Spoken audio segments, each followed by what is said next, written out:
The first book of Samuel, chapter 1. There was a certain man of Ramathaim Zophim, of the hill country of Ephraim, whose name was Elkanah, the son of Jeroham, the son of Elihu, son of Tohu, son of Zuph, an Ephrathite. He had 2 wives. The name of the one was Hannah, and the name of the other Peninnah. And Peninnah had children, but Hannah had no children.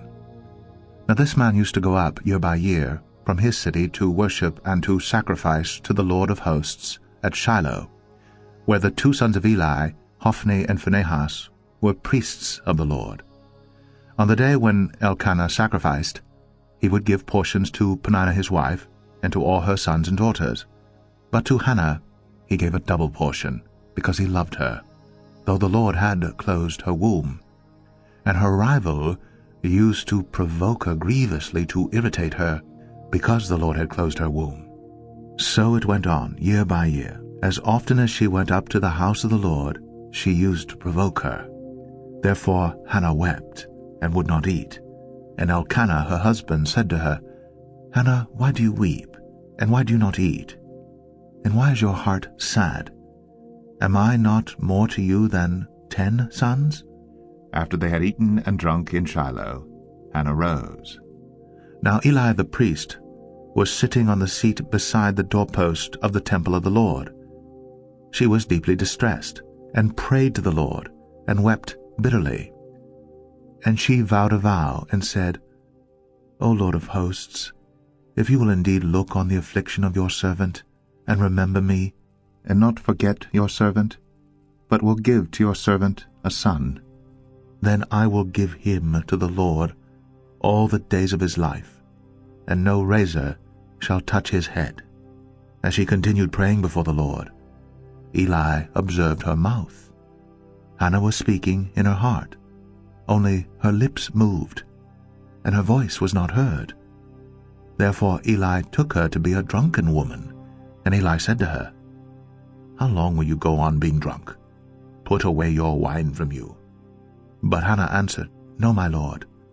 I am a woman troubled in spirit.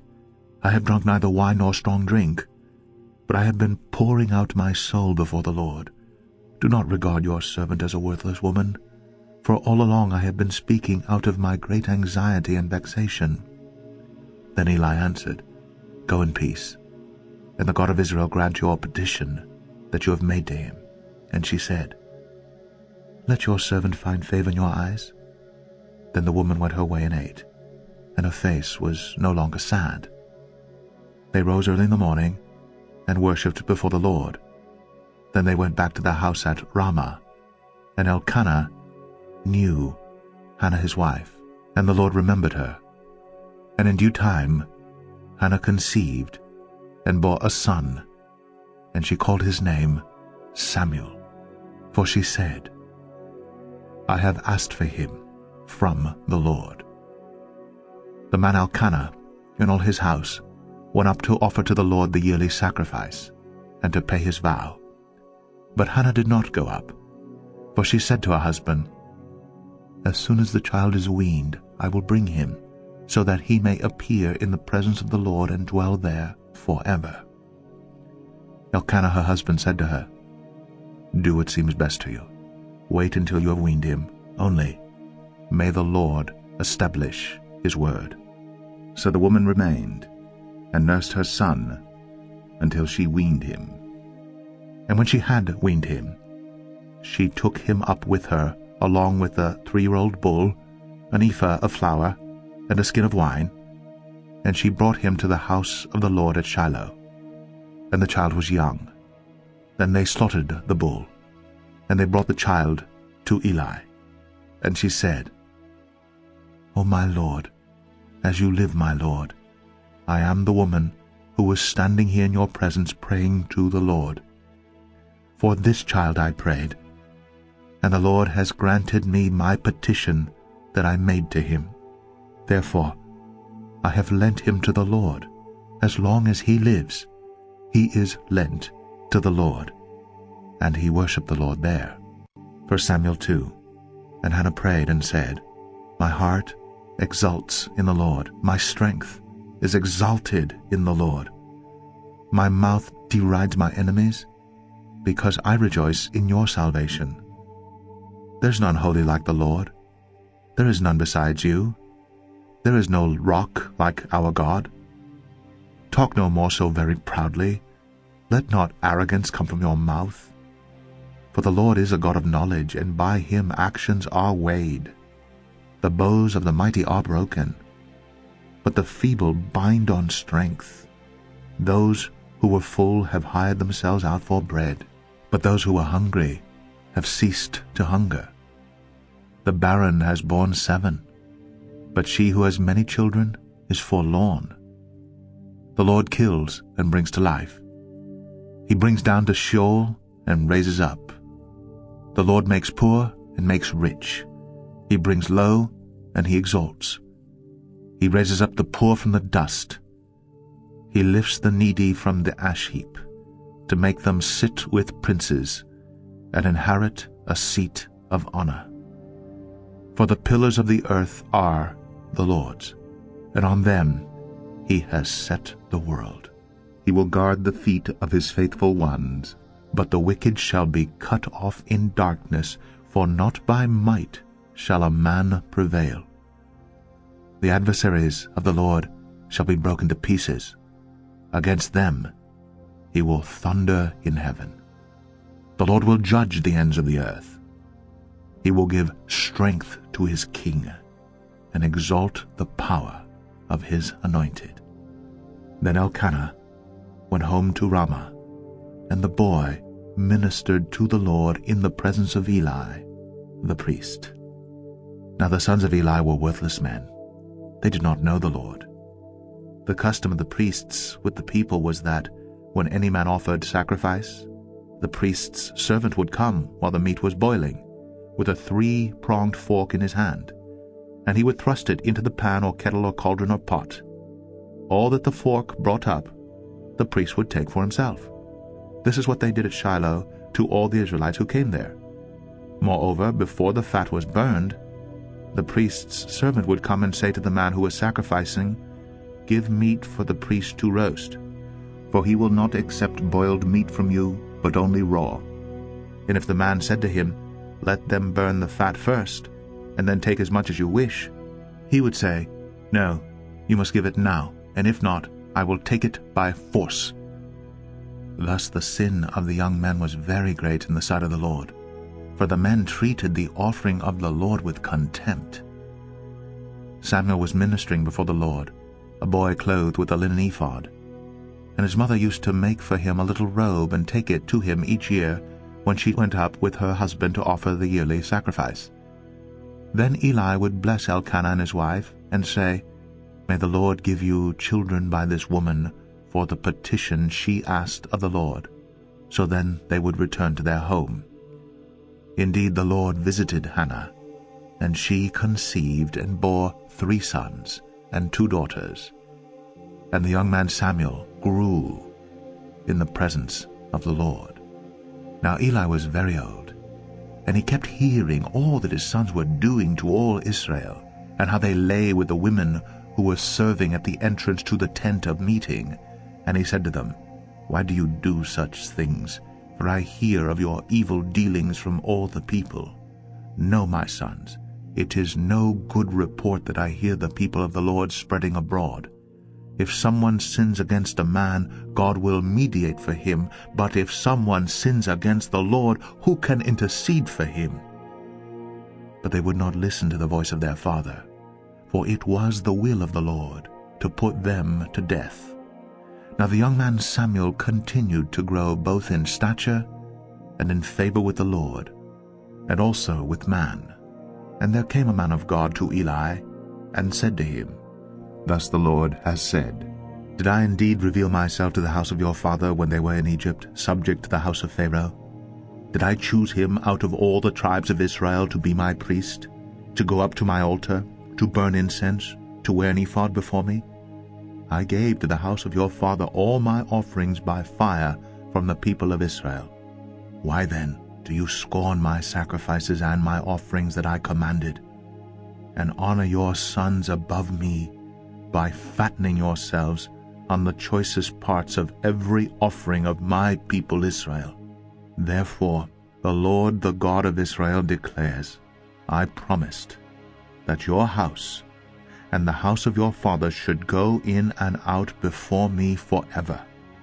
But now the Lord declares, far be it from me, for those who honor me I will honor, and those who despise me shall be lightly esteemed. Behold, the days are coming, when I will cut off your strength, and the strength of your father's house, so that there will not be an old man in your house. Then in distress you will look with envious eye on all the prosperity that shall be bestowed on Israel, and there shall not be an old man in your house forever.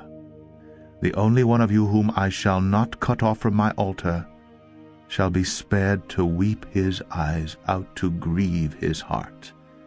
And all the descendants of your house shall die by the sword of men. And this that shall come upon your 2 sons, Hophni and Phinehas, shall be the sign to you. Both of them shall die on the same day.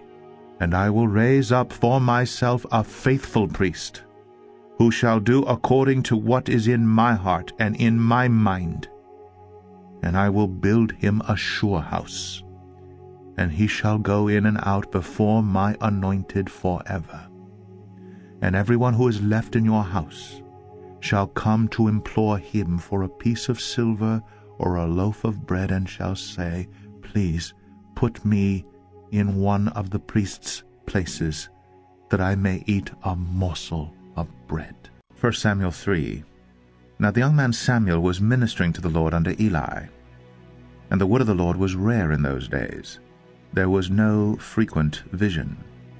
At that time Eli, whose eyesight had begun to grow dim, so that he could not see, was lying down in his own place.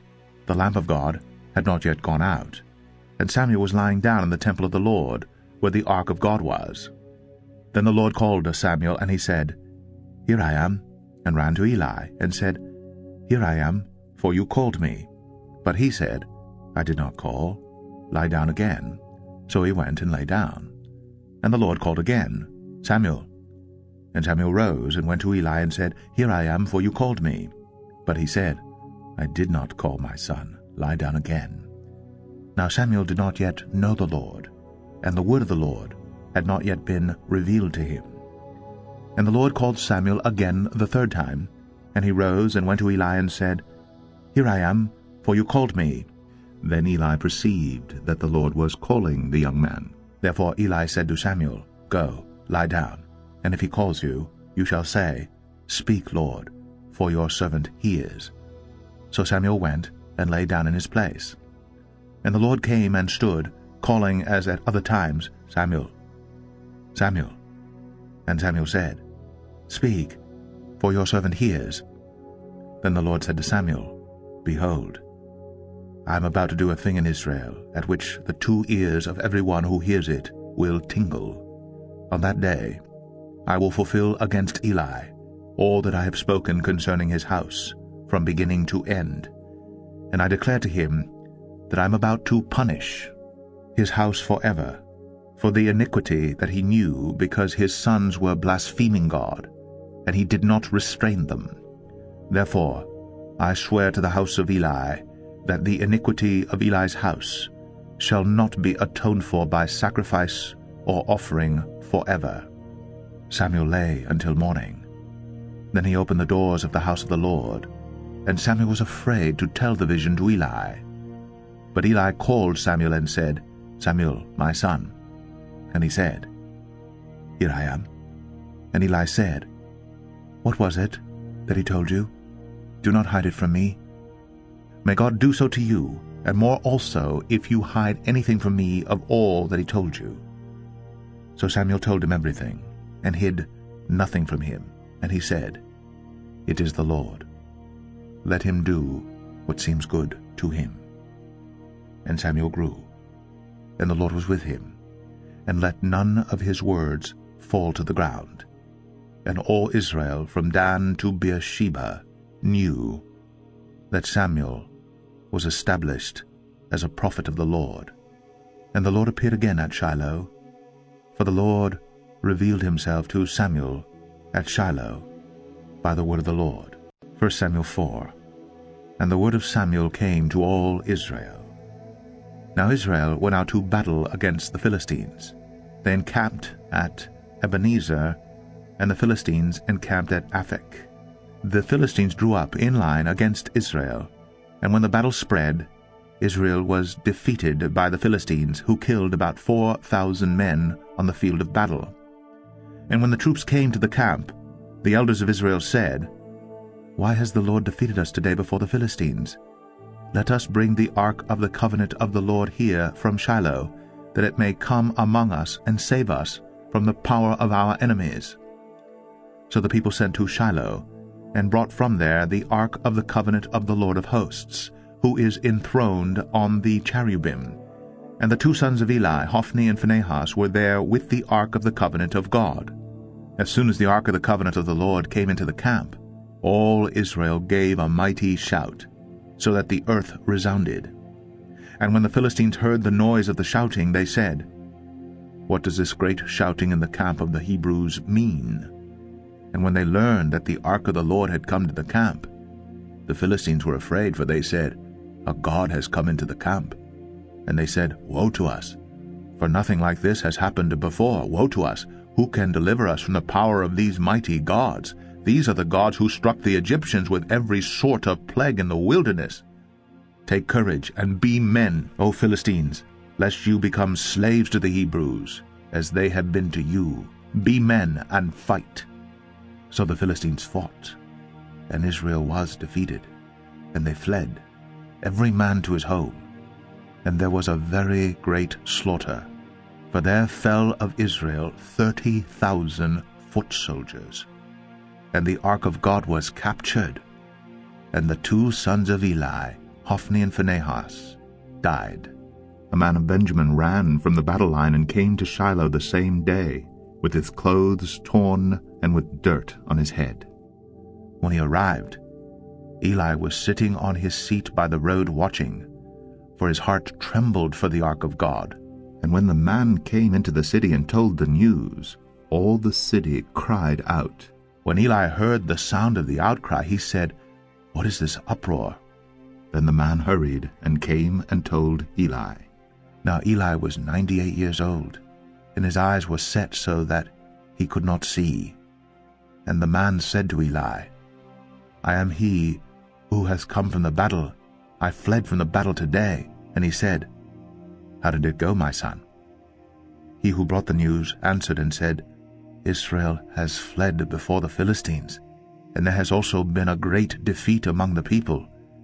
Your two sons also, Hophni and Phinehas, are dead, and the ark of God has been captured." As soon as he mentioned the ark of God, Eli fell over backward from his seat by the side of the gate, and his neck was broken, and he died. For the man was old and heavy. He had judged Israel 40 years. Now his daughter-in-law, the wife of Phinehas, was pregnant, about to give birth. And when she heard the news that the ark of God was captured, and that her father-in-law and her husband were dead, she bowed and gave birth, for her pains came upon her. And about the time of her death, the women attending her said to her, "Do not be afraid, for you have borne a son." But she did not answer or pay attention, and she named the child Ichabod, saying, "The glory has departed from Israel," because the ark of God had been captured, and because of her father-in-law and her husband. And she said, "The glory has departed from Israel, for the ark of God has been captured." 1 Samuel 5. When the Philistines captured the ark of God, they brought it from Ebenezer to Ashdod. Then the Philistines took the ark of God and brought it into the house of Dagon, and set it up beside Dagon. And when the people of Ashdod rose early the next day, behold, Dagon had fallen face downward on the ground before the ark of the Lord. So they took Dagon and put him back in his place. But when they rose early on the next morning, behold, Dagon had fallen face downward on the ground before the ark of the Lord, and the head of Dagon and both his hands were lying cut off on the threshold. Only the trunk of Dagon was left to him. This is why the priest of Dagon and all who enter the house of Dagon do not tread on the threshold of Dagon in Ashdod to this day.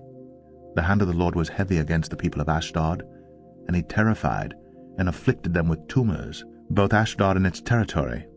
And when the men of Ashdod saw how things were, they said, The ark of the God of Israel must not remain with us, for his hand is hard against us and against Dagon our God. So they sent and gathered together all the lords of the Philistines and said, What shall we do with the ark of the God of Israel? They answered, Let the ark of the God of Israel be brought around to Gath. So they brought the ark of the God of Israel there. But after they had brought it around, the hand of the Lord was against the city, causing a very great panic. And he afflicted the men of the city, both young and old, so that tumors broke out on them. So they sent the ark of God to Ekron. But as soon as the ark of God came to Ekron, the people of Ekron cried out, They have brought around to us the ark of the God of Israel to kill us and our people. They sent therefore and gathered together all the lords of the Philistines and said, Send away the ark of the God of Israel, and let it return to its own place, that it may not kill us and our people. For there was a deathly panic throughout the whole city. The hand of God was very heavy there. The men who did not die were struck with tumors, and the cry of the city went up to heaven. 1 Samuel 6. The ark of the Lord was in the country of the Philistines 7 months. And the Philistines called for the priests and the diviners and said, What shall we do with the ark of the Lord? Tell us, with what shall we send it to its place? They said, If you send away the ark of the God of Israel, do not send it empty, but by all means return him a guilt offering. Then you will be healed, and it will be known to you why his hand does not turn away from you. And they said, What is the guilt offering that we shall return to him? They answered, 5 golden tumors, and 5 golden mice, according to the number of the lords of the Philistines, for the same plague was on all of you and on your lords. So you must make images of your tumors and images of your mice, that ravage the land, and give glory to the God of Israel. Perhaps he will lighten his hand from off you and your gods and your land. Why should you harden your hearts, as the Egyptians and Pharaoh hardened their hearts? After he had dealt severely with them, did they not send the people away, and they departed? Now then, take and prepare a new cart, and 2 milk cows on which there has never come a yoke, and yoke the cows to the cart, but take their calves home away from them, and take the ark of the Lord, and place it on the cart, and put in a box at its side the figures of gold, which you are returning to him as a guilt offering. Then send it off and let it go its way, and watch. If it goes up on the way to its own land to Beth Shemesh, then it is he who has done us this great harm. But if not, then we shall know that it is not his hand that struck us. It happened to us by coincidence. The men did so, and took 2 milk cows, and yoked them to the cart, and shut up their calves at home. And they put the ark of the Lord on the cart, and the box, with the golden mice, and the images of their tumors. And the cows went straight in the direction of Beth Shemesh, along one highway, lowing as they went. They turned neither to the right nor to the left. And the lords of the Philistines went after them as far as the border of Beth Shemesh. Now the people of Beth Shemesh were reaping their wheat harvest in the valley. And when they lifted up their eyes and saw the ark, they rejoiced to see it. The cart came into the field of Joshua of Beth Shemesh, and stopped there. A great stone was there, and they split up the wood of the cart, and offered the cows as a burnt offering to the Lord. And the Levites took down the ark of the Lord, and the box that was beside it, in which were the golden figures, and set them upon the great stone. And the men of Beth-Shemesh offered burnt offerings and sacrificed sacrifices on that day to the Lord. And when the 5 lords of the Philistines saw it, they returned that day to Ekron. These are the golden tumors that the Philistines returned as a guilt offering to the Lord: 1 for Ashdod, 1 for Gaza, 1 for Ashkelon, 1 for Gath, 1 for Ekron. And the golden mice, according to the number of all the cities of the Philistines belonging to the 5 lords, both fortified cities and unwalled villages. The great stone beside which they set down the ark of the Lord is a witness to this day in the field of Joshua of Beth-Shemesh. And he struck some of the men of Beth-Shemesh, because they looked upon the ark of the Lord. He struck 70 men of them, and the people mourned because the Lord had struck the people with a great blow. Then the men of Beth-Shemesh said, Who is able to stand before the Lord this holy God? And to whom shall he go up away from us? So they sent messengers to the inhabitants of Kiriath-Jearim, saying, The Philistines have returned the ark of the Lord. Come down and take it up to you.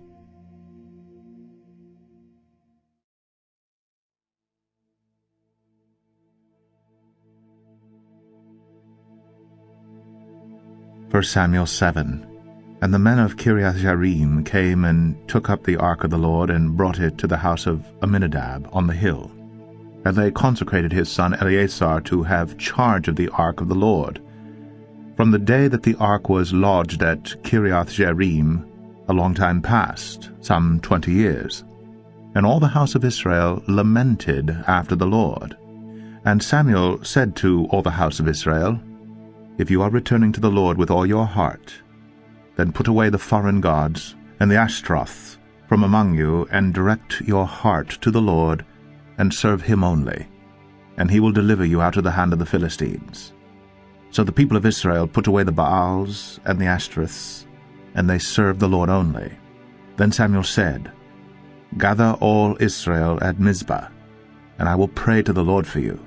So they gathered at Mizpah, and drew water, and poured it out before the Lord, and fasted on that day, and said there, We have sinned against the Lord. And Samuel judged the people of Israel at Mizpah. Now when the Philistines heard that the people of Israel had gathered at Mizpah, the lords of the Philistines went up against Israel. And when the people of Israel heard of it, they were afraid of the Philistines. And the people of Israel said to Samuel, Do not cease to cry out to the Lord our God for us, that he may save us from the hand of the Philistines. So Samuel took a nursing lamb, and offered it as a whole burnt offering to the Lord. And Samuel cried out to the Lord for Israel. And the Lord answered him. As Samuel was offering up the burnt offering, the Philistines drew near to attack Israel.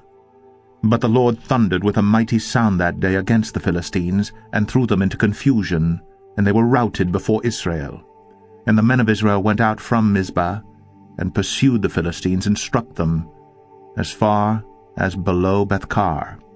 Then Samuel took a stone and set it up between Mizpah and Shen, and called its name Ebenezer, for he said, Till now the Lord has helped us. So the Philistines were subdued, and did not again enter the territory of Israel. And the hand of the Lord was against the Philistines all the days of Samuel. The cities that the Philistines had taken from Israel were restored to Israel, from Ekron to Gath. And Israel delivered their territory from the hand of the Philistines. There was peace also between Israel and the Amorites. Samuel judged Israel all the days of his life. And he went on a circuit year by year to Bethel, Gilgal, and Mizpah. And he judged Israel in all these places. Then he would return to Ramah, for his home was there. And there also he judged Israel. And he built there an altar to the Lord. 1 Samuel 8. When Samuel became old, he made his sons judges over Israel. The name of his firstborn son was Joel, and the name of his second, Abijah. They were judges in Beersheba. Yet his sons did not walk in his ways, but turned aside after gain. They took bribes and perverted justice. Then all the elders of Israel gathered together and came to Samuel at Ramah, and said to him, Behold, you are old, and your sons do not walk in your ways. Now appoint for us a king to judge us, like all the nations.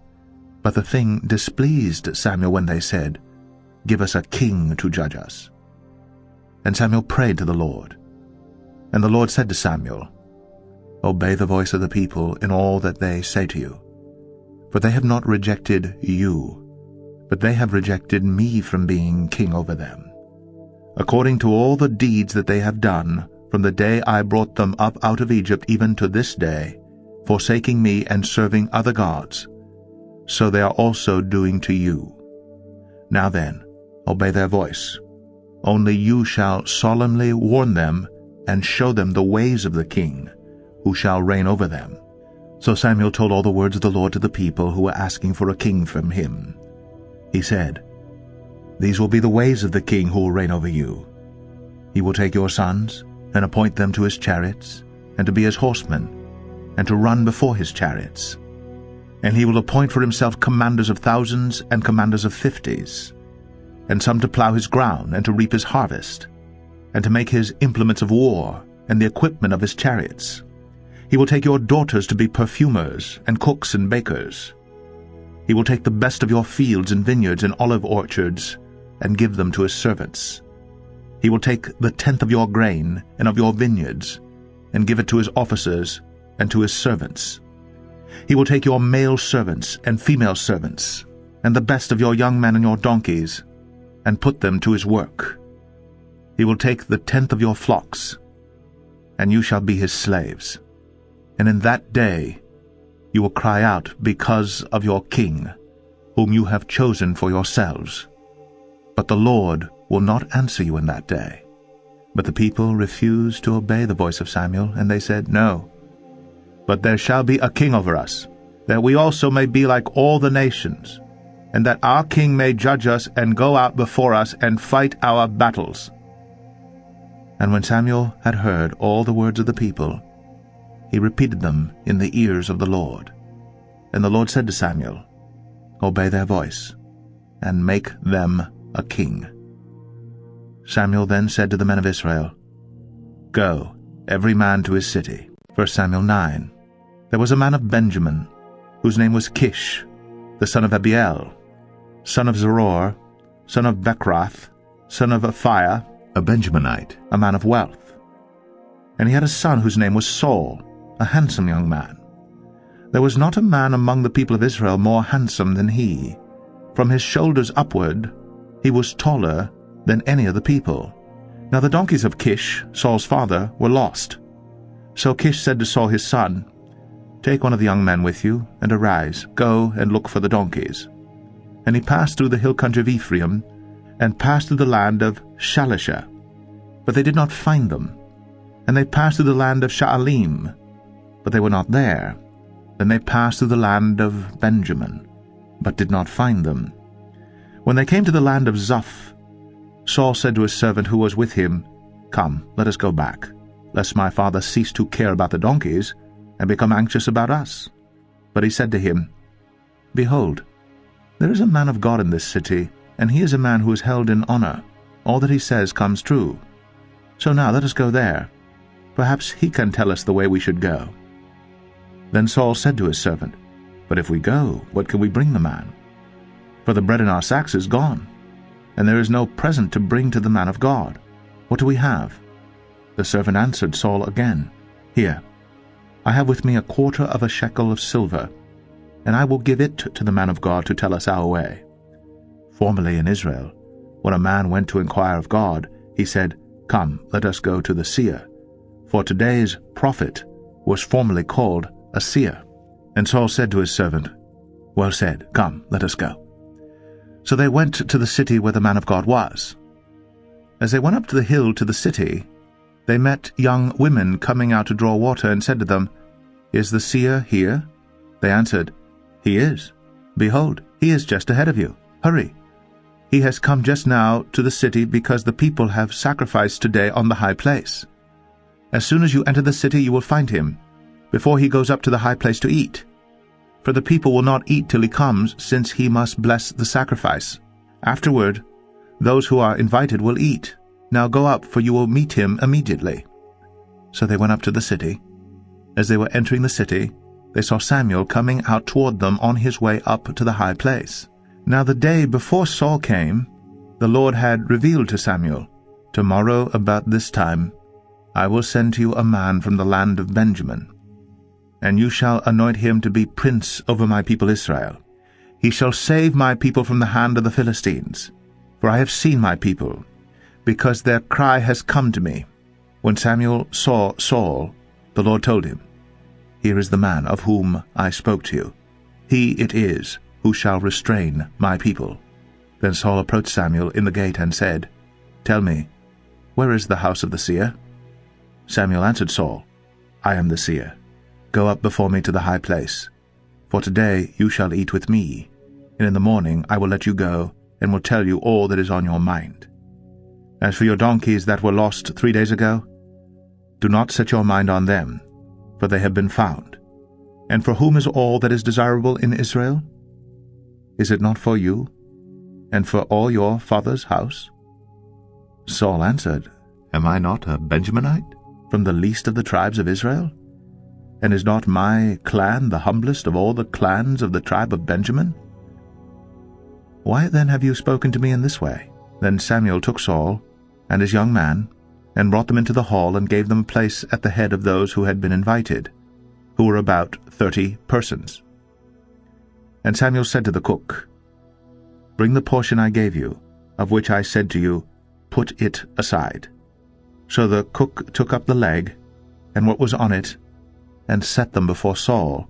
And Samuel said, "See, what was kept is set before you. Eat, because it was kept for you until the hour appointed, that you might eat with the guests." So Saul ate with Samuel that day. And when they came down from the high place into the city, a bed was spread for Saul on the roof, and he lay down to sleep. Then at the break of dawn Samuel called to Saul on the roof, "Up, that I may send you on your way." So Saul arose, and both he and Samuel went out into the street. As they were going down to the outskirts of the city, Samuel said to Saul, "Tell the servant to pass on before us, and when he has passed on, stop here yourself for a while, that I may make known to you the word of God." 1 Samuel 10. Then Samuel took a flask of oil, and poured it on his head, and kissed him, and said, "Has not the Lord anointed you to be prince over his people Israel? And you shall reign over the people of the Lord, and you will save them from the hand of their surrounding enemies. And this shall be the sign to you that the Lord has anointed you to be prince over his heritage. When you depart from me today, you will meet 2 men by Rachel's tomb in the territory of Benjamin at Zelzah, and they will say to you, 'The donkeys that you went to seek are found. And now your father has ceased to care about the donkeys, and is anxious about you, saying, What shall I do about my son?' Then you shall go on from there further, and come to the oak of Tabor. 3 men going up to God at Bethel will meet you there, one carrying 3 young goats, another carrying 3 loaves of bread, and another carrying a skin of wine. And they will greet you, and give you 2 loaves of bread, which you shall accept from their hand. After that you shall come to Gibeath Elohim, where there is a garrison of the Philistines, and there, as soon as you come to the city, you will meet a group of prophets coming down from the high place with harp, tambourine, flute, and lyre before them, prophesying.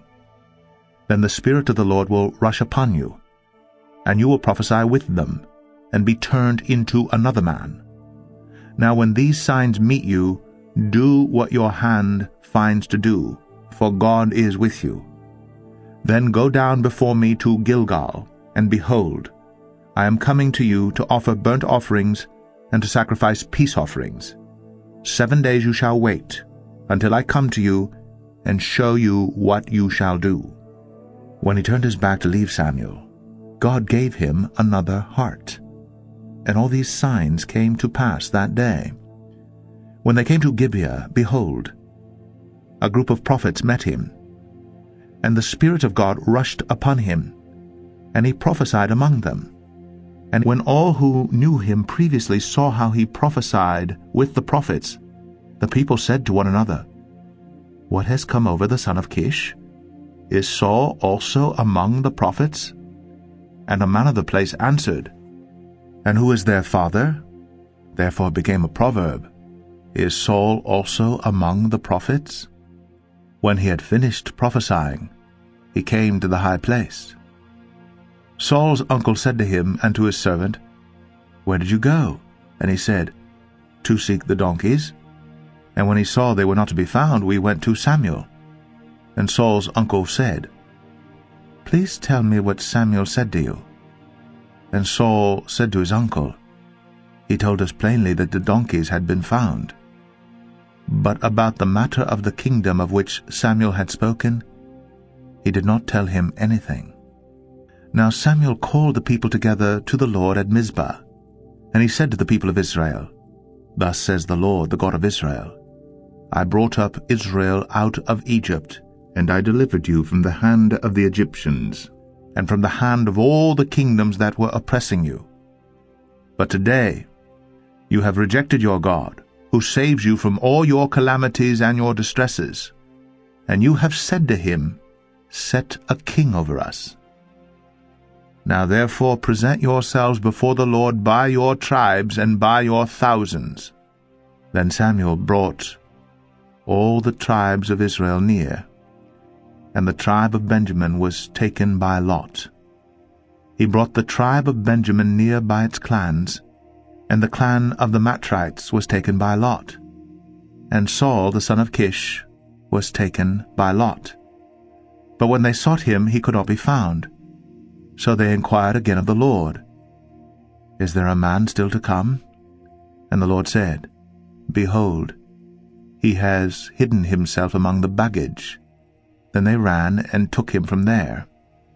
And when he stood among the people, he was taller than any of the people from his shoulders upward. And Samuel said to all the people, "Do you see him whom the Lord has chosen? There is none like him among all the people." And all the people shouted, "Long live the king!" Then Samuel told the people the rights and duties of the kingship, and he wrote them in a book, and laid it up before the Lord. Then Samuel sent all the people away, each one to his home. Saul also went to his home at Gibeah, and with him went men of valor, whose hearts God had touched. But some worthless fellows said, "How can this man save us?" And they despised him, and brought him no present. But he held his peace. 1 Samuel 11. Then Nahash the Ammonite went up, and besieged Jabesh Gilead. And all the men of Jabesh said to Nahash, "Make a treaty with us, and we will serve you." But Nahash the Ammonite said to them, "On this condition I will make a treaty with you, that I gouge out all your right eyes, and thus bring disgrace on all Israel." The elders of Jabesh said to him, "Give us 7 days' respite, that we may send messengers through all the territory of Israel. Then, if there is no one to save us, we will give ourselves up to you." When the messengers came to Gibeah of Saul, they reported the matter in the ears of the people, and all the people wept aloud. Now behold, Saul was coming from the field behind the oxen, and Saul said, "What is wrong with the people that they are weeping?" So they told him the news of the men of Jabesh. And the Spirit of God rushed upon Saul when he heard these words, and his anger was greatly kindled. He took a yoke of oxen, and cut them in pieces, and sent them throughout all the territory of Israel by the hand of messengers, saying, "Whoever does not come out after Saul and Samuel, so shall it be done to his oxen." Then the dread of the Lord fell upon the people, and they came out as one man. When he mustered them at Bezek, the people of Israel were 300,000, and the men of Judah 30,000. And they said to the messengers who had come, "Thus you shall say to the men of Jabesh Gilead, Tomorrow, by the time the sun is hot, you shall have deliverance." When the messengers came and told the men of Jabesh, they were glad. Therefore the men of Jabesh said, "Tomorrow we will give ourselves up to you, and you may do to us whatever seems good to you." And the next day Saul put the people in 3 companies, and they came into the midst of the camp in the morning watch, and struck down the Ammonite until the heat of the day. And those who survived were scattered, so that no 2 of them were left together. Then the people said to Samuel, "Who is it that said, 'Shall Saul reign over us?' Bring the men, that we may put them to death." But Saul said, "Not a man shall be put to death this day, for today the Lord has worked salvation in Israel." Then Samuel said to the people, "Come, let us go to Gilgal, and there renew the kingdom." So all the people went to Gilgal, and there they made Saul king before the Lord in Gilgal. There they sacrificed peace offerings before the Lord, and there Saul and all the men of Israel rejoiced greatly. 1 Samuel 12. And Samuel said to all Israel, "Behold, I have obeyed your voice in all that you have said to me, and have made a king over you. And now, behold, the king walks before you, and I am old and gray, and behold, my sons are with you. I have walked before you from my youth until this day. Here I am. Testify against me before the Lord and before his anointed. Whose ox have I taken? Or whose donkey have I taken? Or whom have I defrauded? Whom have I oppressed? Or from whose hand have I taken a bribe to blind my eyes with it? Testify against me, and I will restore it to you." They said, "You have not defrauded us, or oppressed us, or taken anything from any man's hand." And he said to them, "The Lord is witness against you, and his anointed is witness this day, that you have not found anything in my hand." And they said, "He is witness." And Samuel said to the people, "The Lord is witness, who appointed Moses and Aaron, and brought your fathers up out of the land of Egypt. Now therefore stand still, that I may plead with you before the Lord concerning all the righteous deeds of the Lord that he performed for you and for your fathers.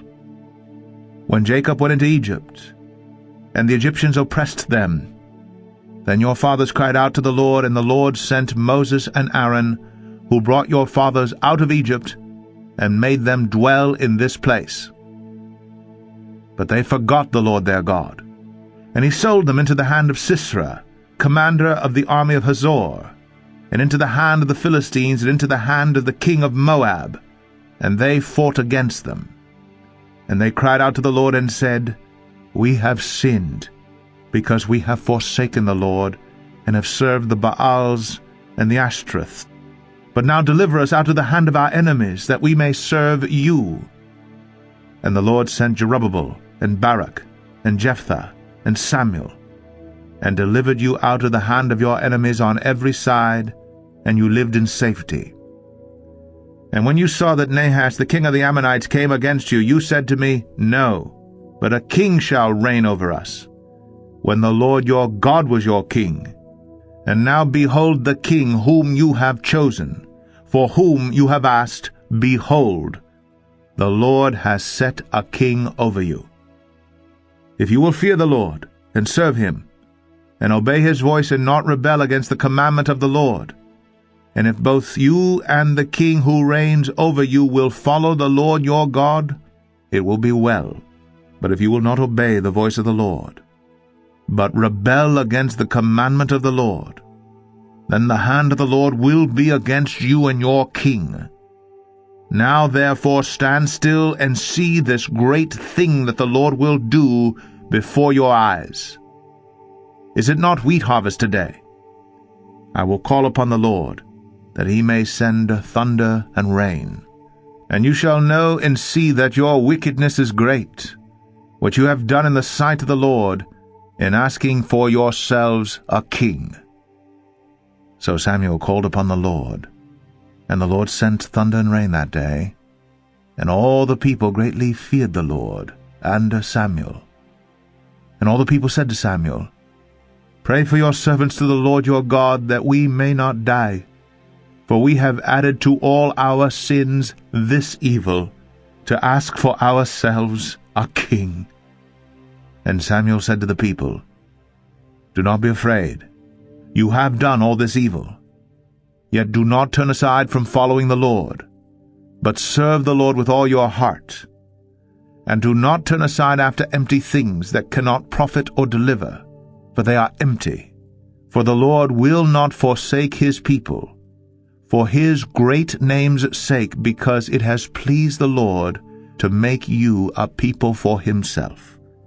Moreover, as for me, far be it from me that I should sin against the Lord by ceasing to pray for you. And I will instruct you in the good and the right way. Only fear the Lord, and serve him faithfully with all your heart. For consider what great things he has done for you. But if you still do wickedly, you shall be swept away, both you and your king." 1 Samuel 13. Saul was years old when he began to reign, and he reigned 2 years over Israel. Saul chose 3,000 men of Israel. 2,000 were with Saul in Michmash and the hill country of Bethel, and 1,000 were with Jonathan in Gibeah of Benjamin. The rest of the people he sent home, every man to his tent. Jonathan defeated the garrison of the Philistines that was at Gibeah, and the Philistines heard of it. And Saul blew the trumpet throughout all the land, saying, "Let the Hebrews hear." And all Israel heard it said that Saul had defeated the garrison of the Philistines, and also that Israel had become a stench to the Philistines. And the people were called out to join Saul at Gilgal. And the Philistines mustered to fight with Israel, 30,000 chariots and 6,000 horsemen, and troops like the sand on the seashore in multitude. They came up and encamped in Michmash, to the east of Bethaven. When the men of Israel saw that they were in trouble, for the people were hard pressed, the people hid themselves in caves, and in holes, and in rocks, and in tombs, and in cisterns. And some Hebrews crossed the fords of the Jordan to the land of Gad and Gilead. Saul was still at Gilgal, and all the people followed him trembling. He waited 7 days, the time appointed by Samuel. But Samuel did not come to Gilgal, and the people were scattering from him. So Saul said, "Bring the burnt offering here to me, and the peace offerings." And he offered the burnt offering. As soon as he had finished offering the burnt offering, behold, Samuel came. And Saul went out to meet him and greet him. Samuel said, "What have you done?" And Saul said, "When I saw that the people were scattering from me, and that you did not come within the days appointed, and that the Philistines had mustered at Michmash, I said, Now the Philistines will come down against me at Gilgal, and I have not sought the favor of the Lord. So I forced myself, and offered the burnt offering." And Samuel said to Saul, "You have done foolishly. You have not kept the command of the Lord your God with which he commanded you, for then the Lord would have established your kingdom over Israel forever. But now your kingdom shall not continue. The Lord has sought out a man after his own heart, and the Lord has commanded him to be prince over his people, because you have not kept what the Lord commanded you." And Samuel arose, and went up from Gilgal.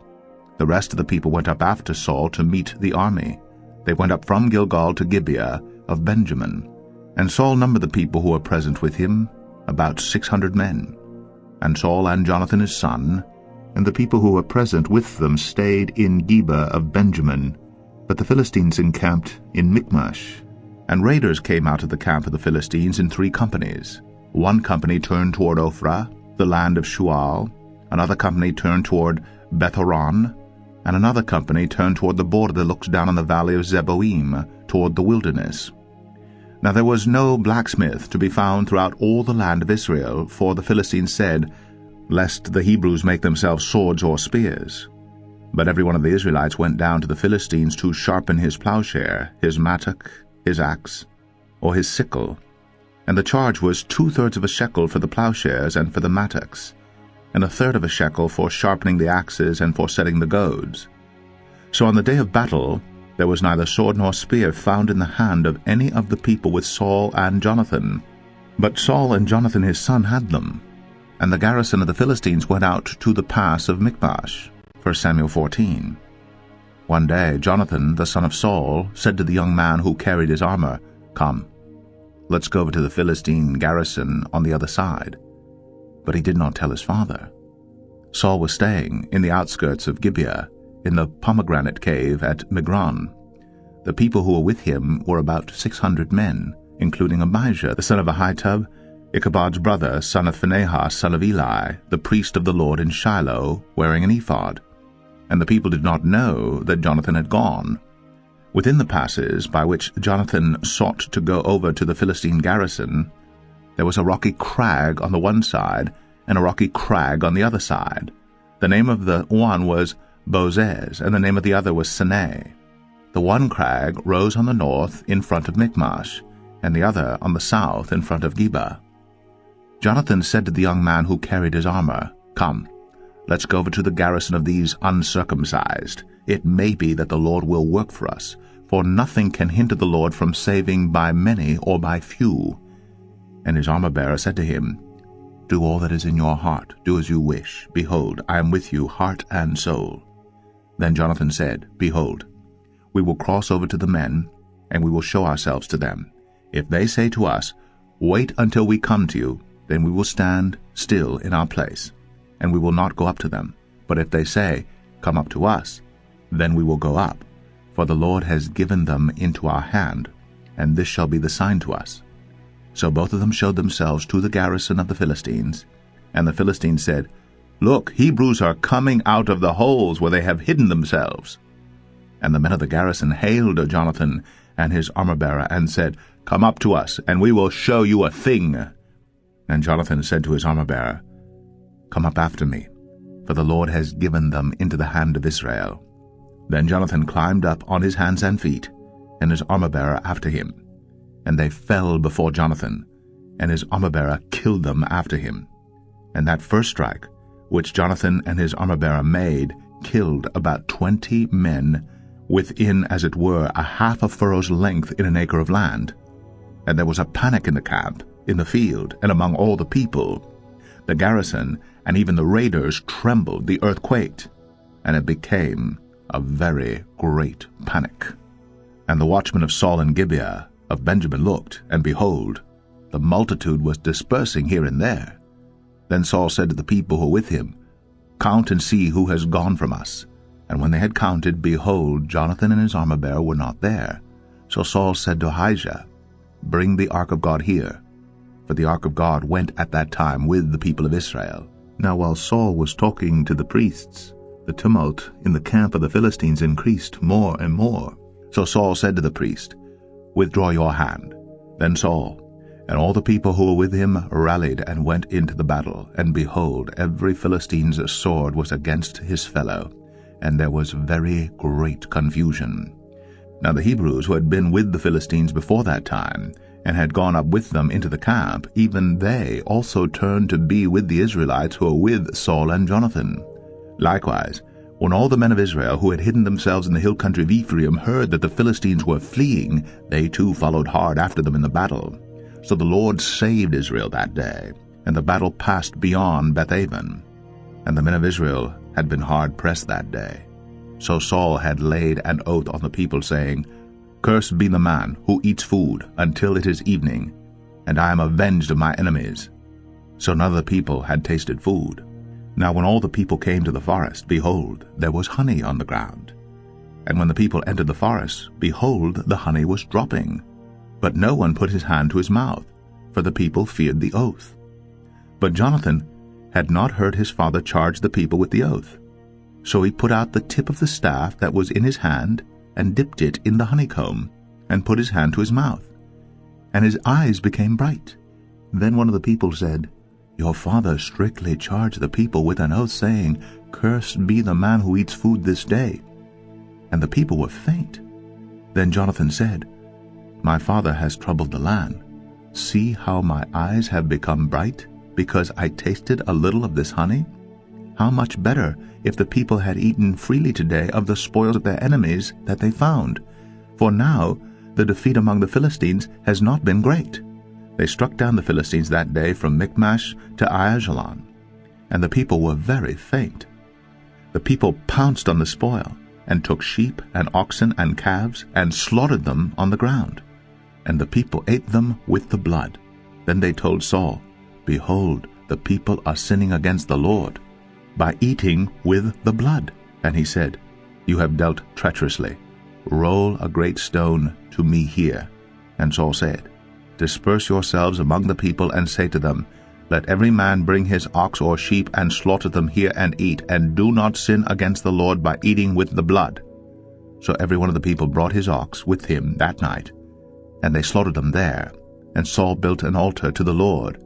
It was the first altar that he built to the Lord. Then Saul said, Let us go down after the Philistines by night, and plunder them until the morning light.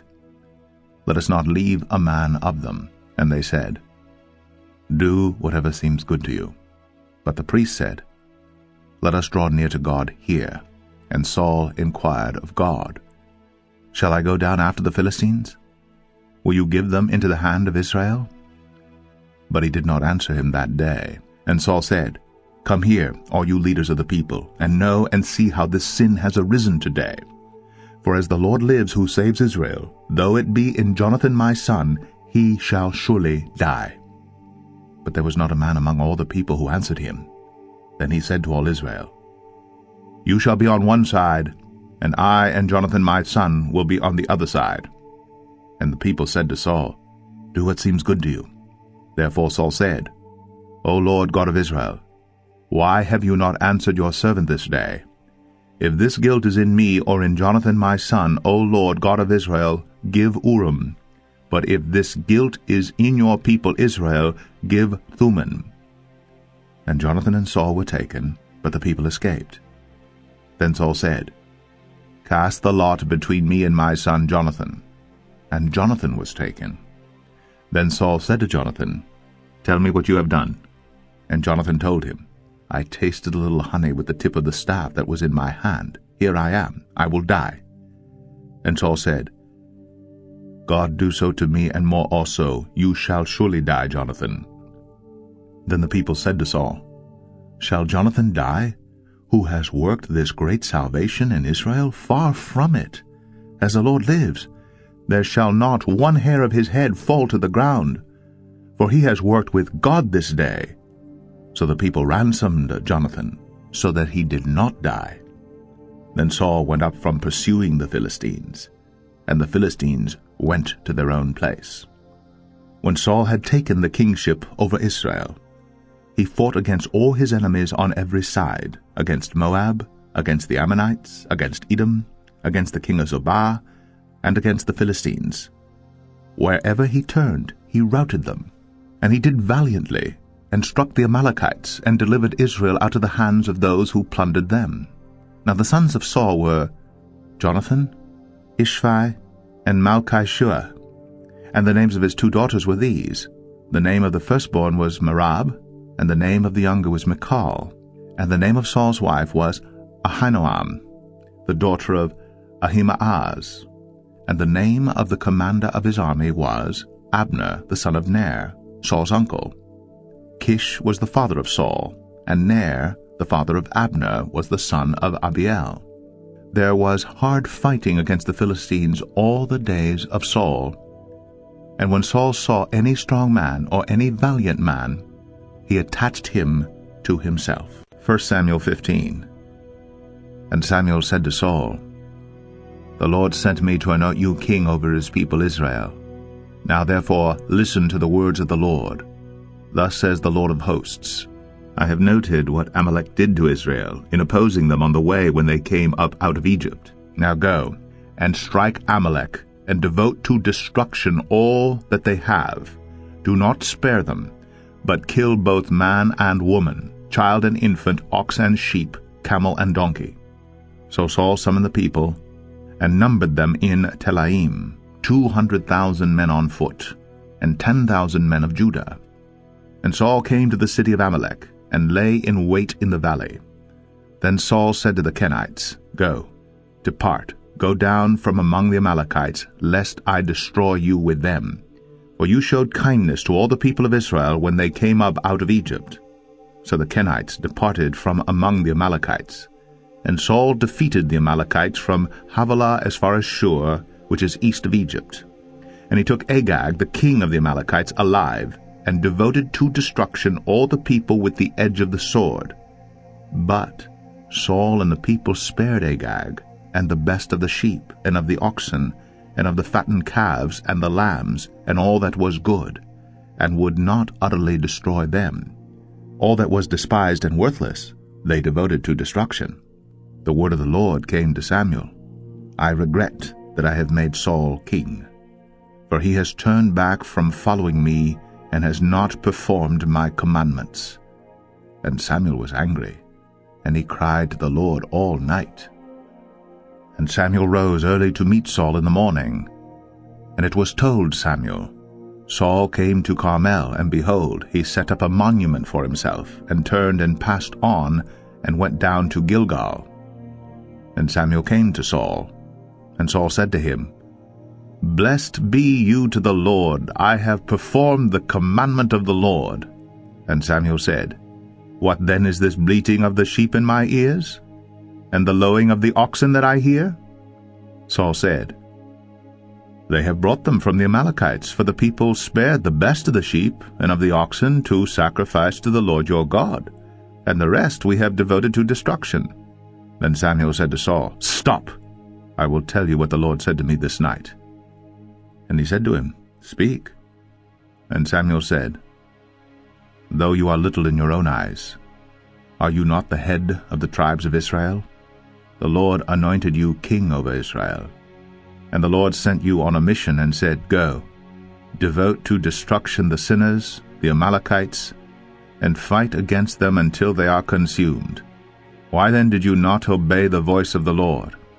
Why did you pounce on the spoil, and do what was evil in the sight of the Lord? And Saul said to Samuel, I have obeyed the voice of the Lord. I have gone on the mission on which the Lord sent me. I have brought Agag, the king of Amalek, and I have devoted the Amalekites to destruction. But the people took of the spoil sheep and oxen, the best of the things devoted to destruction, to sacrifice to the Lord your God in Gilgal. And Samuel said, Has the Lord as great delight in burnt offerings and sacrifices as in obeying the voice of the Lord? Behold, to obey is better than sacrifice, and to listen than the fat of rams. For rebellion is as the sin of divination, and presumption is as iniquity and idolatry. Because you have rejected the word of the Lord, he has also rejected you from being king. Saul said to Samuel, I have sinned, for I have transgressed the commandment of the Lord in your words, because I feared the people, and obeyed their voice. Now therefore, please, pardon my sin, and return with me that I may worship the Lord.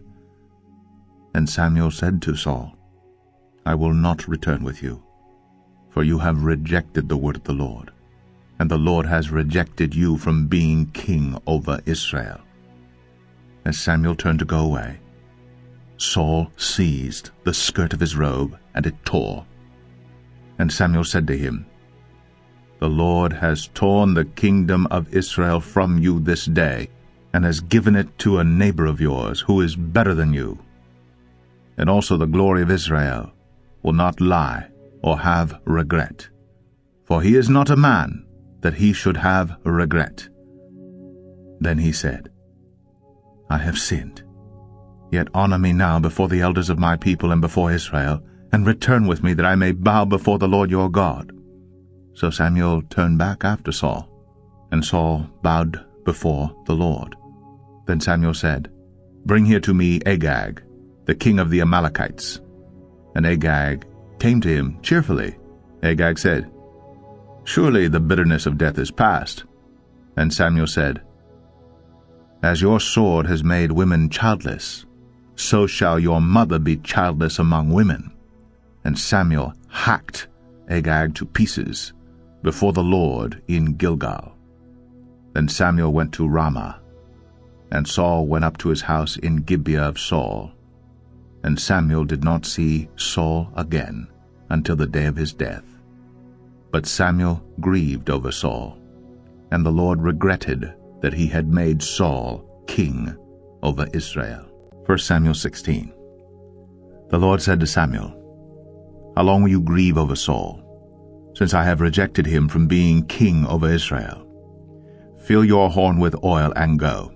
I will send you to Jesse the Bethlehemite, for I have provided for myself a king among his sons. And Samuel said, How can I go? If Saul hears it, he will kill me. And the Lord said, Take a heifer with you and say, I have come to sacrifice to the Lord, and invite Jesse to the sacrifice, and I will show you what you shall do. And you shall anoint for me him whom I declare to you. Samuel did what the Lord commanded, and came to Bethlehem. The elders of the city came to meet him trembling, and said, Do you come peaceably?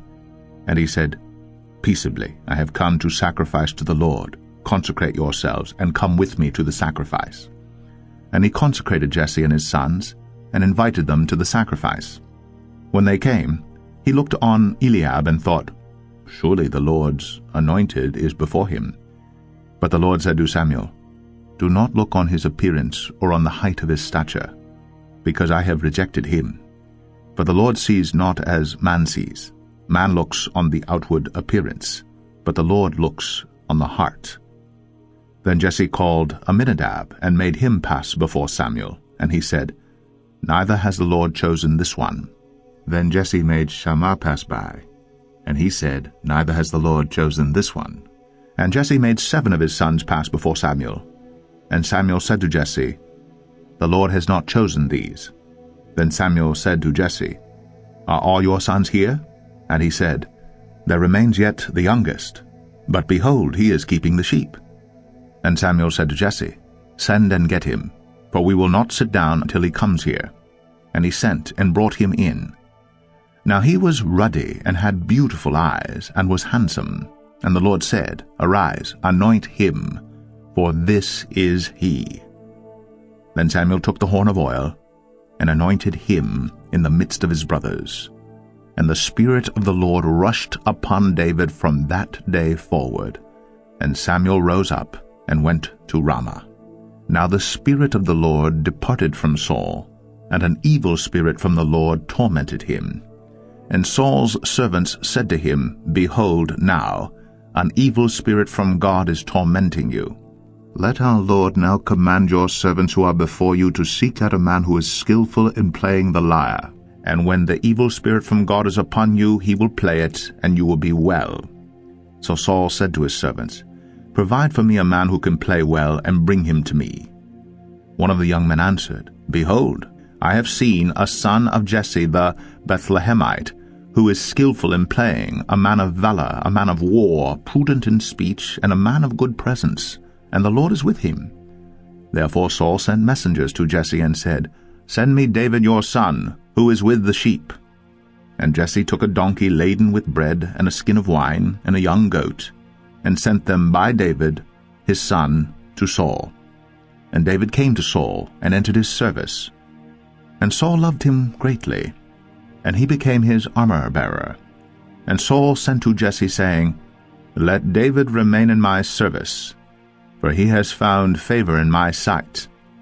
And whenever the evil spirit from God was upon Saul, David took the lyre, and played it with his hand. So Saul was refreshed, and was well, and the evil spirit departed from him. 1 Samuel 17. Now the Philistines gathered their armies for battle, and they were gathered at Socoh, which belongs to Judah, and encamped between Socoh and Azekah, in Ephas Damim. And Saul and the men of Israel were gathered and encamped in the valley of Elah, and drew up in line of battle against the Philistines. And the Philistines stood on the mountain on the one side, and Israel stood on the mountain on the other side, with a valley between them. And there came out from the camp of the Philistines a champion named Goliath of Gath, whose height was 6 cubits and a span. He had a helmet of bronze on his head, and he was armed with a coat of mail, and the weight of the coat was 5,000 shekels of bronze. And he had bronze armor on his legs, and a javelin of bronze slung between his shoulders. The shaft of his spear was like a weaver's beam, and his spear's head weighed 600 shekels of iron. And his shield-bearer went before him. He stood and shouted to the ranks of Israel, "Why have you come out to draw up for battle? Am I not a Philistine, and are you not servants of Saul?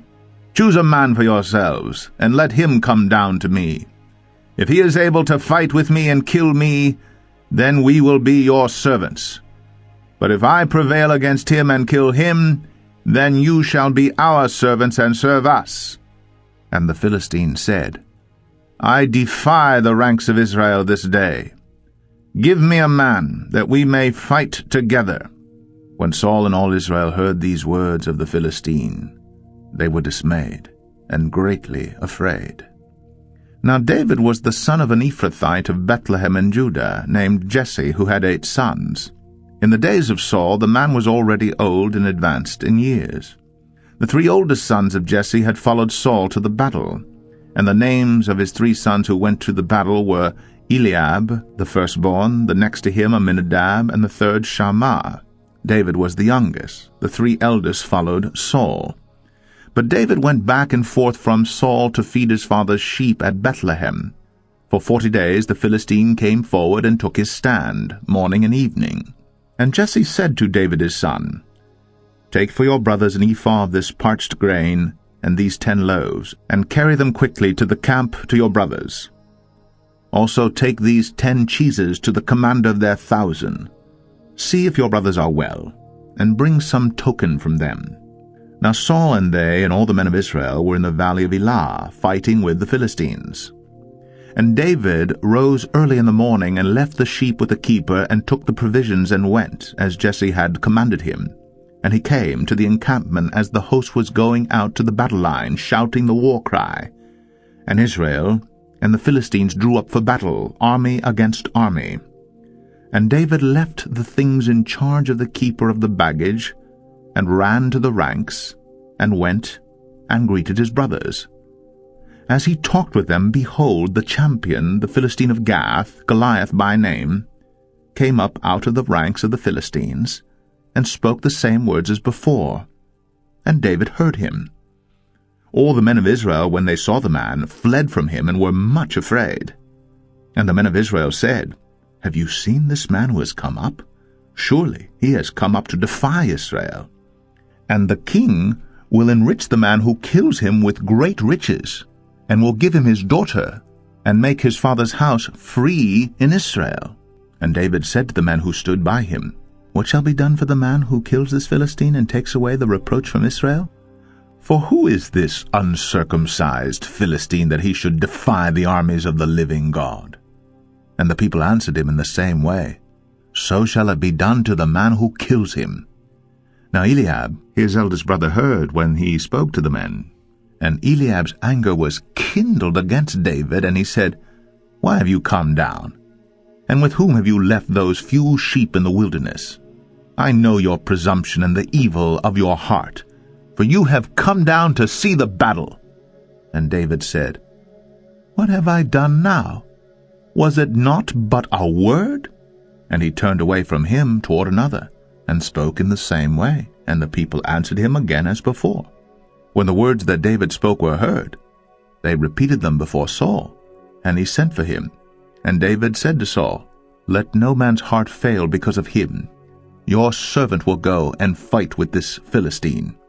And Saul said to David, "You are not able to go against this Philistine to fight with him, for you are but a youth, and he has been a man of war from his youth."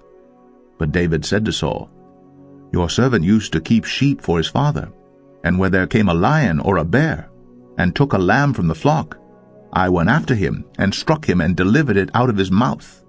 And if he arose against me, I caught him by his beard, and struck him, and killed him. Your servant has struck down both lions and bears, and this uncircumcised Philistine shall be like one of them, for he has defied the armies of the living God. And David said, The Lord who delivered me from the paw of the lion and from the paw of the bear will deliver me from the hand of this Philistine. And Saul said to David, Go, and the Lord be with you. Then Saul clothed David with his armor. He put a helmet of bronze on his head, and clothed him with a coat of mail. And David strapped his sword over his armor, and he tried in vain to go, for he had not tested them. Then David said to Saul, I cannot go with these, for I have not tested them. So David put them off. Then he took his staff in his hand, and chose 5 smooth stones from the brook, and put them in his shepherd's pouch. His sling was in his hand, and he approached the Philistine. And the Philistine moved forward, and came near to David with his shield-bearer in front of him.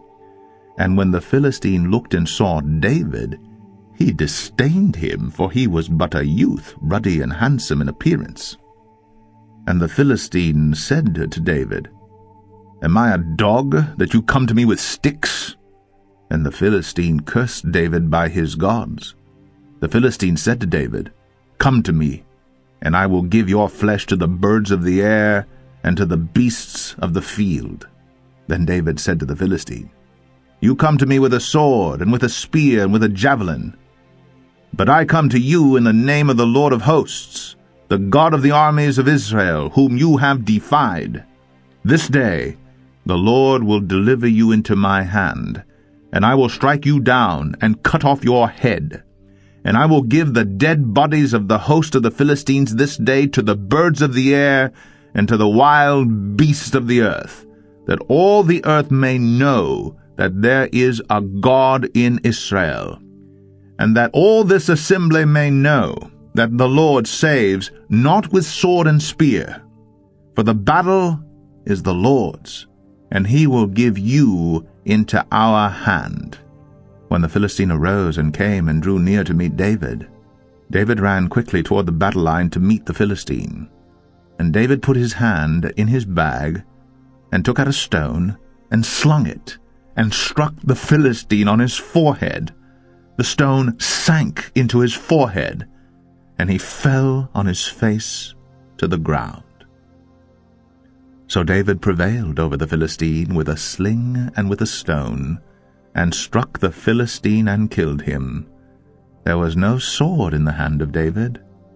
Then David ran, and stood over the Philistine, and took his sword, and drew it out of his sheath, and killed him, and cut off his head with it.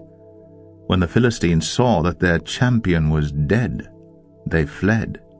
And the men of Israel and Judah rose with a shout, and pursued the Philistines as far as Gath, and the gates of Ekron, so that the wounded Philistines fell on the way from Sha'araim as far as Gath and Ekron. And the people of Israel came back from chasing the Philistines, and they plundered their camp. And David took the head of the Philistine, and brought it to Jerusalem. But he put his armor in his tent. As soon as Saul saw David go out against the Philistine, he said to Abner, the commander of the army, Abner, whose son is this youth? And Abner said, As your soul lives, O king, I do not know. And the king said, Inquire whose son the boy is. And as soon as David returned from the striking down of the Philistine, Abner took him, and brought him before Saul with the head of the Philistine in his hand. And Saul said to him, Whose son are you, young man? And David answered, I am the son of your servant Jesse the Bethlehemite. 1 Samuel 18. As soon as he had finished speaking to Saul, the soul of Jonathan was knit to the soul of David, and Jonathan loved him as his own soul. And Saul took him that day, and would not let him return to his father's house. Then Jonathan made a covenant with David, because he loved him as his own soul. And Jonathan stripped himself of the robe that was on him, and gave it to David, and his armor, and even his sword, and his bow, and his belt.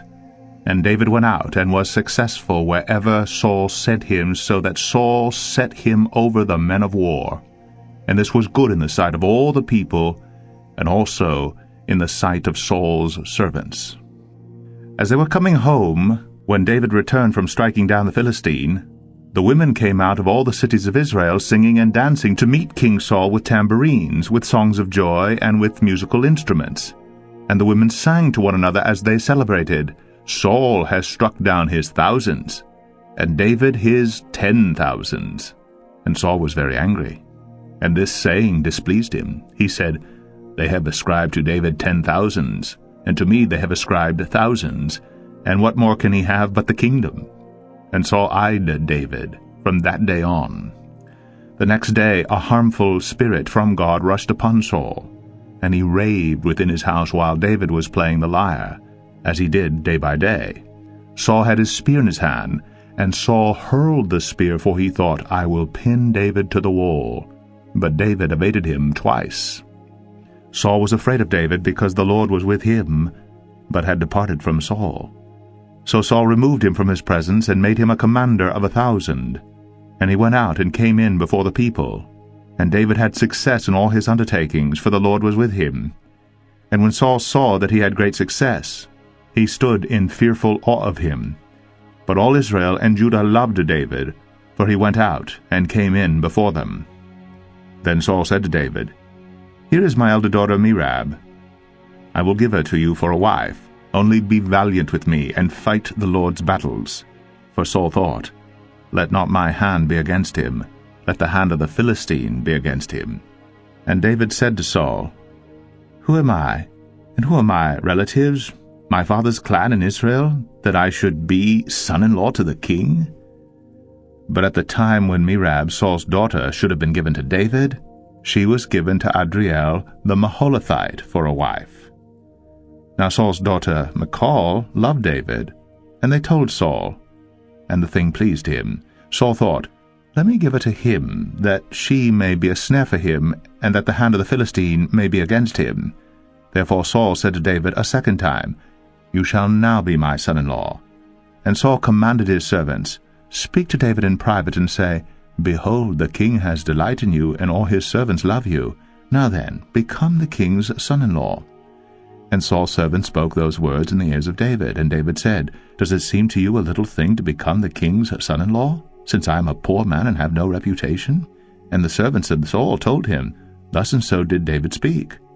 Then Saul said, "Thus shall you say to David, The king desires no bride price except 100 foreskin of the Philistines, that he may be avenged of the king's enemies." Now Saul thought to make David fall by the hand of the Philistines. And when his servants told David these words, it pleased David well to be the king's son-in-law. Before the time had expired, David arose and went along with his men and killed 200 of the Philistines. And David brought their foreskins, which were given in full number to the king, that he might become the king's son-in-law. And Saul gave him his daughter Michal for a wife. But when Saul saw and knew that the Lord was with David, and that Michal, Saul's daughter, loved him, Saul was even more afraid of David. So Saul was David's enemy continually. Then the princes of the Philistines came out to battle, and as often as they came out, David had more success than all the servants of Saul, so that his name was highly esteemed. 1 Samuel 19. And Saul spoke to Jonathan his son, and to all his servants, that they should kill David. But Jonathan, Saul's son, delighted much in David. And Jonathan told David, "Saul my father seeks to kill you.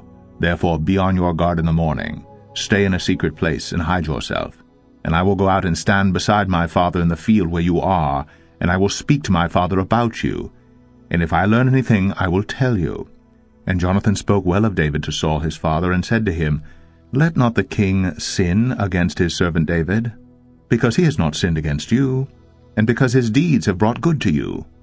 For he took his life in his hand, and he struck down the Philistine, and the Lord worked a great salvation for all Israel. You saw it and rejoiced. Why then will you sin against innocent blood by killing David without cause?" And Saul listened to the voice of Jonathan. Saul swore, "As the Lord lives, he shall not be put to death." And Jonathan called David, and Jonathan reported to him all these things. And Jonathan brought David to Saul, and he was in his presence as before. And there was war again. And David went out and fought with the Philistines, and struck them with a great blow, so that they fled before him. Then a harmful spirit from the Lord came upon Saul, as he sat in his house with a spear in his hand, and David was playing the lyre. And Saul sought to pin David to the wall with the spear, but he eluded Saul, so that he struck the spear into the wall. And David fled, and escaped that night. Saul sent messengers to David's house to watch him, that he might kill him in the morning. But Michal, David's wife, told him, "If you do not escape with your life tonight, tomorrow you will be killed." So Michal let David down through the window, and he fled away and escaped. Michal took an image and laid it on the bed, and put a pillow of goat's hair at its head, and covered it with clothes. And when Saul sent messengers to take David, she said, "He is sick." Then Saul sent messengers to see David, saying, "Bring him up to me in the bed, that I may kill him." And when the messengers came in, behold, the image was in the bed, with a pillow of goat's hair at its head. Saul said to Michal, "Why have you deceived me thus, and let my enemy go, so that he has escaped?" And Michal answered Saul, "He said to me, 'Let me go. Why should I kill you?'" Now David fled and escaped, and he came to Samuel at Ramah, and told him all that Saul had done to him. And he and Samuel went to live at Naioth. And it was told Saul, "Behold, David is at Naioth in Ramah." Then Saul sent messengers to take David. And when they saw the company of the prophets prophesying, and Samuel standing as head over them, the Spirit of God came upon the messengers of Saul, and they also prophesied. When it was told Saul, he sent other messengers, and they also prophesied. And Saul sent messengers again the third time, and they also prophesied. Then he himself went to Ramah, and came to the great well that is in Seku. And he asked, "Where are Samuel and David?" And one said, "Behold, they are at Naioth in Ramah." And he went there to Naioth in Ramah, and the Spirit of God came upon him also. And as he went, he prophesied until he came to Naioth in Ramah. And he too stripped off his clothes, and he too prophesied before Samuel, and lay naked all that day and all that night. Thus it is said, "Is Saul also among the prophets?" 1 Samuel 20. Then David fled from Naioth in Ramah, and came and said before Jonathan, "What have I done? What is my guilt? And what is my sin before your father, that he seeks my life?" And he said to him, "Far from it, you shall not die. Behold, my father does nothing either great or small without disclosing it to me, and why should my father hide this from me? It is not so." But David vowed again, saying, "Your father knows well that I have found favor in your eyes, and he thinks, 'Do not let Jonathan know this, lest he be grieved.' But truly, as the Lord lives, and as your soul lives, there is but a step between me and death." Then Jonathan said to David, "Whatever you say I will do for you." David said to Jonathan, "Behold, tomorrow is the new moon, and I should not fail to sit at table with the king. But let me go, that I may hide myself in the field till the third day at evening. If your father misses me at all, then say, 'David earnestly asked leave of me to run to Bethlehem his city, for there is a yearly sacrifice there for all the clan.' If he says, 'Good,' it will be well with your servant. But if he is angry, then know that harm is determined by him. Therefore deal kindly with your servant, for you have brought your servant into a covenant of the Lord with you. But if there is guilt in me, kill me yourself. For why should you bring me to your father?" And Jonathan said, "Far be it from you. If I knew that it was determined by my father that harm should come to you, would I not tell you?" Then David said to Jonathan, "Who will tell me if your father answers you roughly?" And Jonathan said to David, "Come, let us go out into the field." So they both went out into the field. And Jonathan said to David, "The Lord, the God of Israel, be witness. When I have sounded out my father about this time tomorrow, or the third day, behold, if he is well disposed toward David, shall I not then send and disclose it to you? But should it please my father to do you harm, the Lord do so to Jonathan, and more also, if I do not disclose it to you, and send you away, that you may go in safety. May the Lord be with you, as he has been with my father. If I am still alive, show me the steadfast love of the Lord, that I may not die. and do not cut off your steadfast love from my house forever, when the Lord cuts off every one of the enemies of David from the face of the earth." And Jonathan made a covenant with the house of David, saying, "May the Lord take vengeance on David's enemies." And Jonathan made David swear again by his love for him, for he loved him as he loved his own soul. Then Jonathan said to him, "Tomorrow is the new moon, and you will be missed, because your seat will be empty. On the third day go down quickly to the place where you hid yourself when the matter was in hand, and remain beside the stone heap. And I will shoot 3 arrows to the side of it, as though I shot at a mark. And behold, I will send the young man, saying, Go, find the arrows. If I say to the young man, Look, the arrows are on this side of you, take them. Then you are to come, for as the Lord lives, it is safe for you, and there is no danger. But if I say to the youth, Look, the arrows are beyond you, then go, for the Lord has sent you away. And as for the matter of which you and I have spoken, behold, the Lord is between you and me forever." So David hid himself in the field. And when the new moon came, the king sat down to eat food. The king sat on his seat, as at other times, on the seat by the wall. Jonathan sat opposite, and Abner sat by Saul's side. But David's place was empty. Yet Saul did not say anything that day, for he thought, Something has happened to him. He is not clean. Surely he is not clean. But on the second day, the day after the new moon, David's place was empty. And Saul said to Jonathan his son, Why has not the son of Jesse come to the meal, either yesterday or today? Jonathan answered Saul, David earnestly asked leave of me to go to Bethlehem. He said, Let me go, for our clan holds a sacrifice in the city, and my brother has commanded me to be there. So now, if I have found favor in your eyes, let me get away and see my brothers. For this reason he has not come to the king's table. Then Saul's anger was kindled against Jonathan, and he said to him, You son of a perverse, rebellious woman, do I not know that you have chosen the son of Jesse to your own shame, and to the shame of your mother's nakedness? For as long as the son of Jesse lives on the earth, neither you nor your kingdom shall be established. Therefore send and bring him to me, for he shall surely die. Then Jonathan answered Saul his father, Why should he be put to death? What has he done? But Saul hurled his spear at him to strike him. So Jonathan knew that his father was determined to put David to death. And Jonathan rose from the table in fierce anger, and ate no food the 2nd day of the month, for he was grieved for David, because his father had disgraced him. In the morning Jonathan went out into the field to the appointment with David, and with him a little boy. And he said to his boy, Run and find the arrows that I shoot. As the boy ran, he shot an arrow beyond him. And when the boy came to the place of the arrow that Jonathan had shot, Jonathan called after the boy and said, Is not the arrow beyond you? And Jonathan called after the boy, Hurry, be quick, do not stay. So Jonathan's boy gathered up the arrows and came to his master. But the boy knew nothing, only Jonathan and David knew the matter. And Jonathan gave his weapons to his boy and said to him, Go, and carry them to the city. And as soon as the boy had gone, David rose from beside the stone heap, and fell on his face to the ground, and bowed 3 times. And they kissed one another, and wept with one another, David weeping the most. Then Jonathan said to David, Go in peace, because we have sworn both of us in the name of the Lord, saying, The Lord shall be between me and you, and between my offspring and your offspring forever.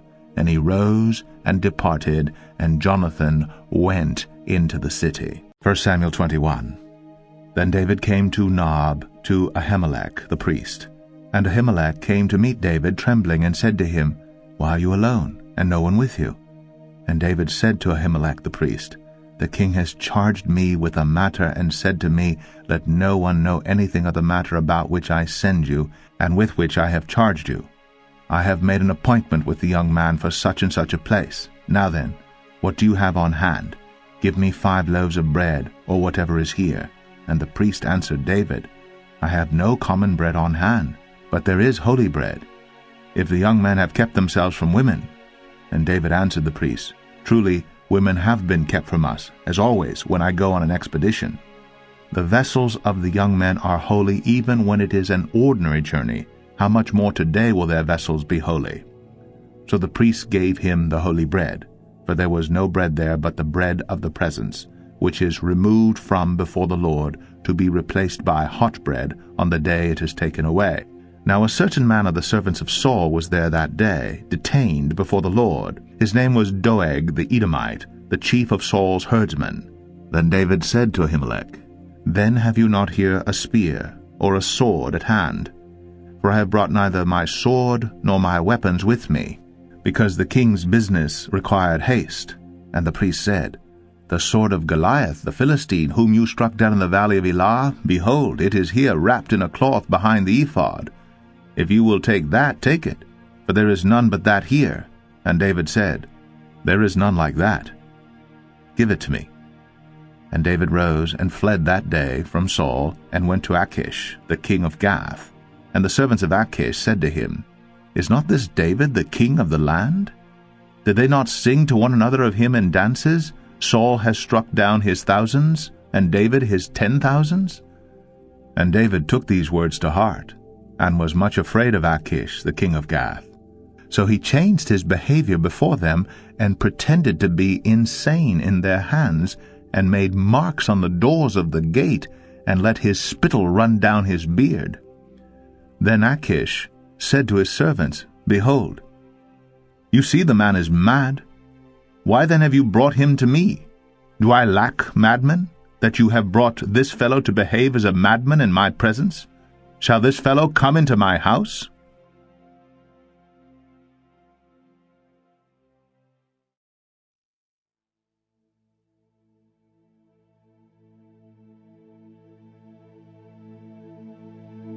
First Samuel 22.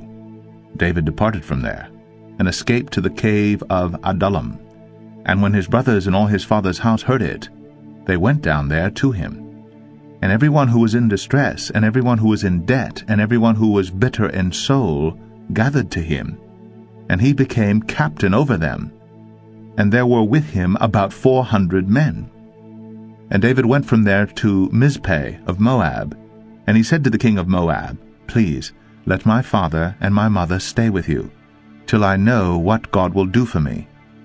And he left them with the king of Moab, and they stayed with him all the time that David was in the stronghold. Then the prophet Gad said to David, Do not remain in the stronghold, depart, and go into the land of Judah. So David departed, and went into the forest of Hereth. Now Saul heard that David was discovered, and the men who were with him. Saul was sitting at Gibeah under the tamarisk tree, on the height with his spear in his hand, and all his servants were standing about him. And Saul said to his servants, who stood about him, Hear now, people of Benjamin, will the son of Jesse give every one of you fields and vineyards? Will he make you all commanders of thousands and commanders of hundreds, that all of you have conspired against me? No one discloses to me when my son makes a covenant with the son of Jesse. None of you is sorry for me, or discloses to me that my son has stirred up my servant against me, to lie in wait, as at this day. Then answered Doeg the Edomite, who stood by the servants of Saul, I saw the son of Jesse coming to Nob, to Ahimelech, the son of Ahitub. And he inquired of the Lord for him, and gave him provisions, and gave him the sword of Goliath the Philistine. Then the king sent to summon Ahimelech the priest, the son of Ahitub, and all his father's house, the priests who were at Nob, and all of them came to the king. And Saul said, Hear now, son of Ahitub. And he answered, Here I am, my lord. And Saul said to him, Why have you conspired against me, you and the son of Jesse, in that you have given him bread and a sword, and have inquired of God for him, so that he has risen against me, to lie in wait, as at this day? Then Ahimelech answered the king, And who among all your servants is so faithful as David? Who is the king's son-in-law, and captain over your bodyguard, and honored in your house? Is today the first time that I have inquired of God for him? No. Let not the king impute anything to his servant, or to all the house of my father, for your servant has known nothing of all this, much or little. And the king said, You shall surely die, Ahimelech, you and all your father's house. And the king said to the guard who stood about him, Turn and kill the priests of the Lord, because their hand also is with David, and they knew that he fled and did not disclose it to me. But the servants of the king would not put out their hand to strike the priests of the Lord. Then the king said to Doeg, You turn and strike the priests. And Doeg the Edomite turned and struck down the priests. And he killed on that day 85 persons who wore the linen ephod. And Nob, the city of the priests, he put to the sword, both man and woman, child and infant, ox, donkey, and sheep, he put to the sword. But one of the sons of Ahimelech, the son of Ahitub, named Abiathar, escaped and fled after David. And Abiathar told David that Saul had killed the priests of the Lord. And David said to Abiathar, I knew on that day, when Doeg the Edomite was there, that he would surely tell Saul, I have occasioned the death of all the persons of your father's house. Stay with me, do not be afraid, for he who seeks my life seeks your life. With me you shall be in safekeeping. 1 Samuel 23. Now they told David, Behold, the Philistines are fighting against Keilah, and are robbing the threshing floors. Therefore David inquired of the Lord, Shall I go and attack these Philistines? And the Lord said to David, Go and attack the Philistines and save Keilah. But David's men said to him, Behold, we are afraid here in Judah. How much more then if we go to Keilah against the armies of the Philistines? Then David inquired of the Lord again. And the Lord answered him, Arise, go down to Keilah, for I will give the Philistines into your hand. And David and his men went to Keilah, and fought with the Philistines, and brought away their livestock, and struck them with a great blow. So David saved the inhabitants of Keilah. When Abiathar the son of Ahimelech had fled to David to Keilah, he had come down with an ephod in his hand. Now it was told Saul that David had come to Keilah. And Saul said, God has given him into my hand, for he has shut himself in by entering a town that has gates and bars. And Saul summoned all the people to war to go down to Keilah to besiege David and his men. David knew that Saul was plotting harm against him, and he said to Abiathar the priest, Bring the ephod here. Then said to David, O Lord, the God of Israel, your servant has surely heard that Saul seeks to come to Keilah, to destroy the city on my account. Will the men of Keilah surrender me into his hand? Will Saul come down as your servant has heard? O Lord, the God of Israel, please tell your servant. And the Lord said, He will come down. Then David said, Will the men of Keilah surrender me and my men into the hand of Saul? And the Lord said, They will surrender you. Then David and his men, who were about 600, arose and departed from Keilah, and they went wherever they could go. When Saul was told that David had escaped from Keilah, he gave up the expedition. And David remained in the strongholds, in the wilderness, in the hill country of the wilderness of Ziph. And Saul sought him every day, but God did not give him into his hand. David saw that Saul had come out to seek his life. David was in the wilderness of Ziph at Horesh. And Jonathan, Saul's son, rose and went to David at Horesh and strengthened his hand in God. And he said to him, Do not fear, for the hand of Saul my father shall not find you. You shall be king over Israel, and I shall be next to you. Saul my father also knows this. And the two of them made a covenant before the Lord. David remained at Horesh, and Jonathan went home. Then the Ziphites went up to Saul at Gibeah, saying, Is not David hiding among us in the strongholds at Horesh, on the hill of Hachilah, which is south of Jeshimon? Now come down, O king, according to all your heart's desire to come down, and our part shall be to surrender him into the king's hand. And Saul said, May you be blessed by the Lord, for you have had compassion on me. Go, make yet more sure. Know and see the place where his foot is, and who has seen him there. For it is told me that he is very cunning. See therefore, and take note of all the lurking places where he hides, and come back to me with sure information. then I will go with you. And if he is in the land, I will search him out among all the thousands of Judah. And they arose and went to Ziph ahead of Saul. Now David and his men were in the wilderness of Maon, in the Arabah to the south of Jeshimon. And Saul and his men went to seek him, and David was told. So he went down to the rock and lived in the wilderness of Maon. And when Saul heard that, he pursued after David in the wilderness of Maon. Saul went on one side of the mountain, and David and his men on the other side of the mountain. And David was hurrying to get away from Saul. As Saul and his men were closing in on David and his men to capture them, a messenger came to Saul, saying, "Hurry and come, for the Philistines have made a raid against the land." So Saul returned from pursuing after David, and went against the Philistines. Therefore that place was called the Rock of Escape. And David went up from there, and lived in the strongholds of En-gedi. 1 Samuel 24. When Saul returned from following the Philistines, he was told, "Behold, David is in the wilderness of En-gedi." Then Saul took 3,000 chosen men out of all Israel, and went to seek David and his men in front of the wild goats' rocks. And he came to the sheepfolds by the way, where there was a cave, and Saul went in to relieve himself. Now David and his men were sitting in the innermost parts of the cave. And the men of David said to him, "Here is the day of which the Lord said to you, Behold, I will give your enemy into your hand, and you shall do to him as it shall seem good to you." Then David rose, and stealthily cut off a corner of Saul's robe. And afterward David's heart struck him, because he had cut off a corner of Saul's robe. He said to his men, "The Lord forbid that I should do this thing to my Lord, the Lord's anointed, to put out my hand against him, seeing he is the Lord's anointed." So David persuaded his men with these words, and did not permit them to attack Saul. And Saul rose up, and left the cave, and went on his way. Afterward David also arose, and went out of the cave, and called after Saul, "My lord the king."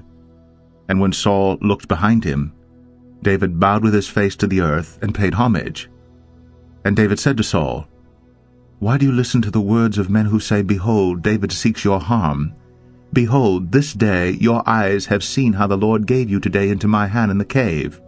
And some told me to kill you, but I spared you. I said, I will not put out my hand against my Lord, for he is the Lord's anointed. See, my father, see the corner of your robe in my hand. For by the fact that I cut off the corner of your robe and did not kill you, you may know and see that there is no wrong or treason in my hands. I have not sinned against you, though you hunt my life to take it. May the Lord judge between me and you. May the Lord avenge me against you. But my hand shall not be against you. As the proverb of the ancients says, Out of the wicked comes wickedness. But my hand shall not be against you. After whom has the king of Israel come out? After whom do you pursue? After a dead dog? After a flea? May the Lord therefore be judge, and give sentence between me and you, and see to it, and plead my case, and deliver me from your hand." As soon as David had finished speaking these words to Saul, Saul said, "Is this your voice, my son David?" And Saul lifted up his voice and wept. He said to David, "You are more righteous than I, for you have repaid me good, whereas I have repaid you evil.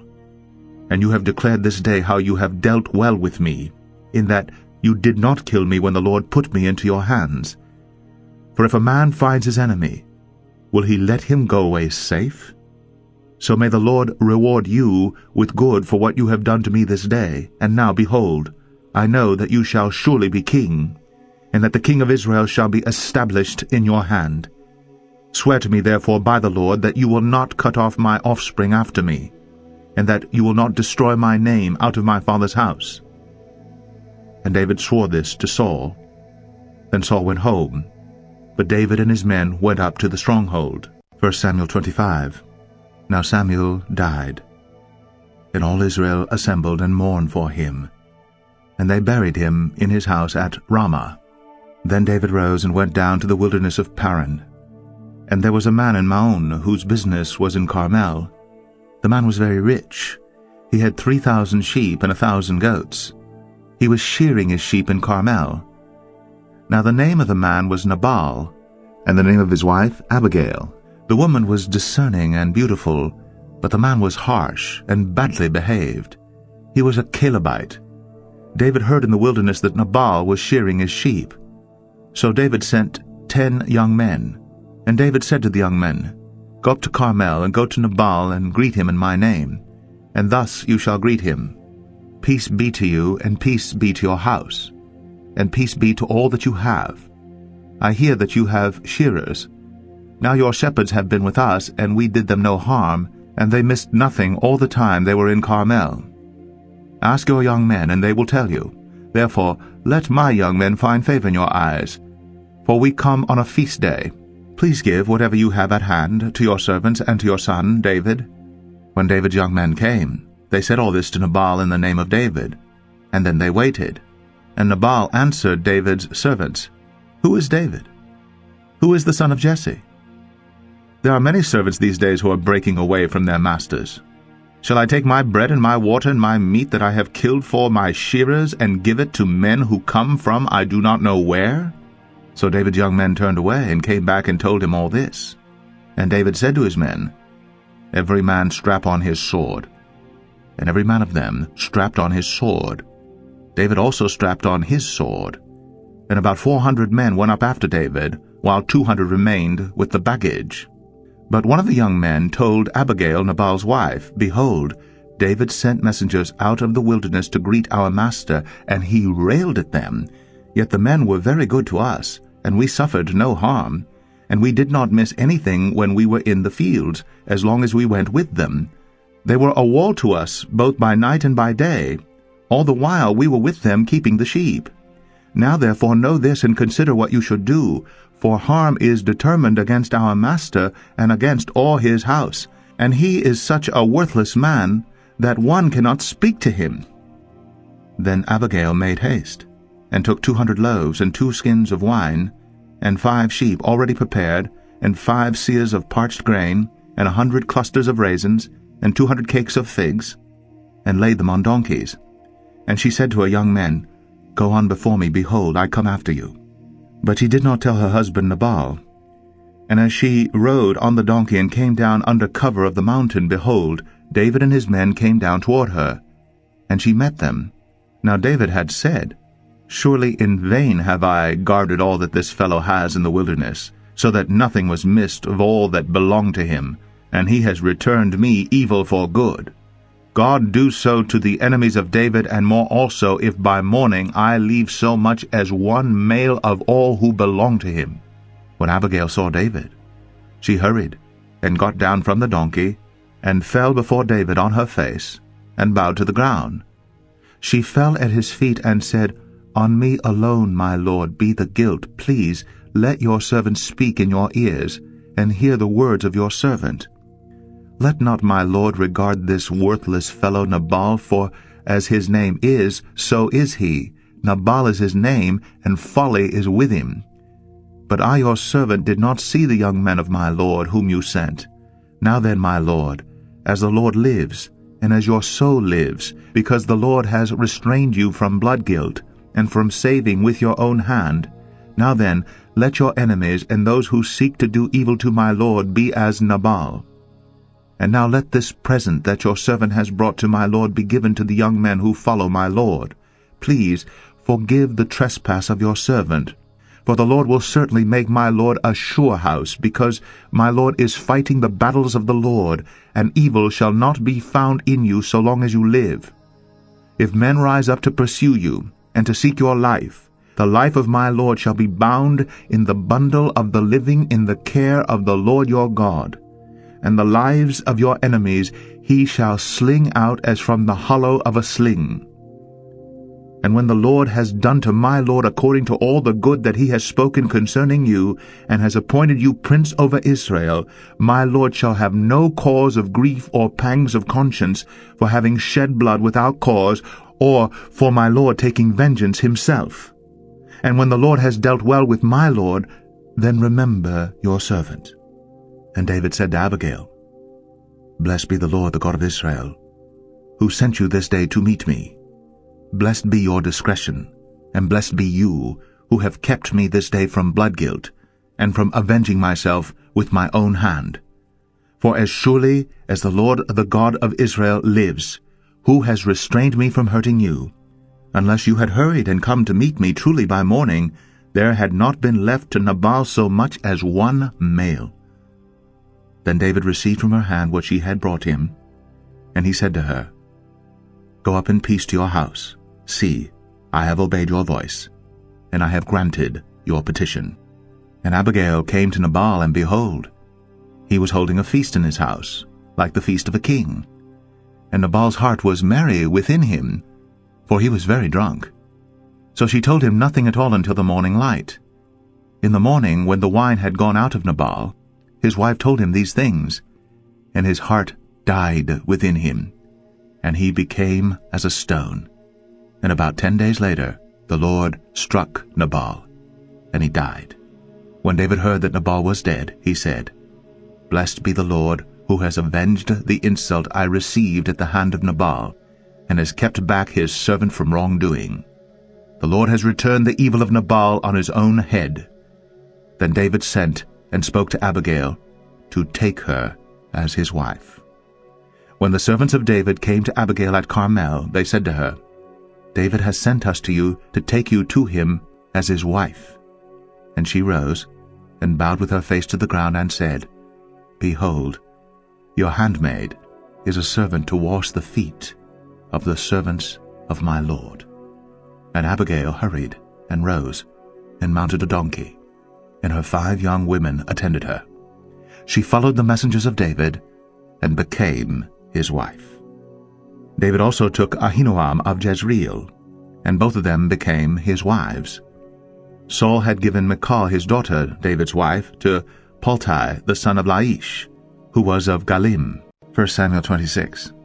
Then the Ziphites came to Saul at Gibeah, saying, Is not David hiding himself in the hill of Hachilah, which is on the east of Jeshimon? So Saul rose and went down to the wilderness of Ziph with 3,000 chosen men of Israel to seek David in the wilderness of Ziph. And Saul encamped on the hill of Hachilah, which is beside the road on the east of Jeshimon. But David remained in the wilderness. When he saw that Saul came after him into the wilderness, David sent out spies and learned that Saul had come. Then David rose and came to the place where Saul had encamped. And David saw the place where Saul lay, with Abner the son of Ner, the commander of his army. Saul was lying within the encampment, while the army was encamped around him. Then David said to Ahimelech the Hittite, and to Joab's brother Abishai the son of Zeruiah, Who will go down with me into the camp to Saul?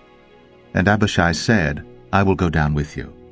So David and Abishai went to the army by night, and there lay Saul sleeping within the encampment, with his spear stuck in the ground at his head, and Abner and the army lay around him. Then said Abishai to David, God has given your enemy into your hand this day. Now please let me pin him to the earth with one stroke of the spear, and I will not strike him twice. But David said to Abishai, Do not destroy him, for who can put out his hand against the Lord's anointed and be guiltless? And David said, As the Lord lives, the Lord will strike him, or his day will come to die, or he will go down into battle and perish. The Lord forbid that I should put out my hand against the Lord's anointed. But take now the spear that is at his head, and the jar of water, and let us go. So David took the spear and the jar of water from Saul's head, and they went away. No man saw it or knew it, nor did any awake, for they were all asleep, because a deep sleep from the Lord had fallen upon them. Then David went over to the other side, and stood far off on the top of the hill, with a great space between them. And David called to the army, and to Abner the son of Ner, saying, Will you not answer, Abner? Then Abner answered, Who are you who calls to the king? And David said to Abner, Are you not a man? Who is like you in Israel? Why then have you not kept watch over your lord the king? For one of the people came in to destroy the king your lord. This thing that you have done is not good. As the Lord lives, you deserve to die, because you have not kept watch over your lord the Lord's anointed. Now see where the king's spear is, and the jar of water that was at his head. Saul recognized David's voice, and said, Is this your voice, my son David? And David said, It is my voice, my lord, O king. And he said, Why does my lord pursue after his servant? For what have I done? What evil is on my hands? Now therefore let my lord the king hear the words of his servant. If it is the Lord who has stirred you up against me, may he accept an offering. But if it is men, may they be cursed before the Lord. For they have driven me out this day, that I should have no share in the heritage of the Lord, saying, Go, serve other gods. Now therefore, let not my blood fall to the earth away from the presence of the Lord. For the king of Israel has come out to seek a single flea, like one who hunts a partridge in the mountains. Then Saul said, I have sinned. Return, my son David. For I will no more do you harm, because my life was precious in your eyes this day. Behold, I have acted foolishly, and have made a great mistake. And David answered and said, Here is the spear, O king. Let one of the young men come over and take it. The Lord rewards every man for his righteousness and his faithfulness. For the Lord gave you into my hand today. And I would not put out my hand against the Lord's anointed. Behold, as your life was precious this day in my sight, so may my life be precious in the sight of the Lord, and may he deliver me out of all tribulation. Then Saul said to David, Blessed be you, my son David. You will do many things and will succeed in them. So David went his way, and Saul returned to his place. 1 Samuel 27. Then David said in his heart, Now I shall perish one day by the hand of Saul. There is nothing better for me than that I should escape to the land of the Philistines. Then Saul will despair of seeking me any longer within the borders of Israel, and I shall escape out of his hand. So David rose and went over, he and the 600 men who were with him, to Achish the son of Maoch, king of Gath. And David lived with Achish at Gath, he and his men, every man with his household. And David with his 2 wives, Ahinoam of Jezreel, and Abigail of Carmel, Nabal's widow. And when it was told Saul that David had fled to Gath, he no longer sought him. Then David said to Achish, If I have found favor in your eyes, let a place be given me in one of the country towns, that I may dwell there. For why should your servant dwell in the royal city with you? So that day Achish gave him Ziklag. Therefore Ziklag has belonged to the kings of Judah to this day. And the number of the days that David lived in the country of the Philistines was 1 year and 4 months. Now David and his men went up and made raids against the Geshurites, the Girzites, and the Amalekites, for these were the inhabitants of the land from of old, as far as Shur to the land of Egypt. And David would strike the land, and would leave neither man nor woman alive, but would take away the sheep, the oxen, the donkeys, the camels, and the garments, and come back to Achish.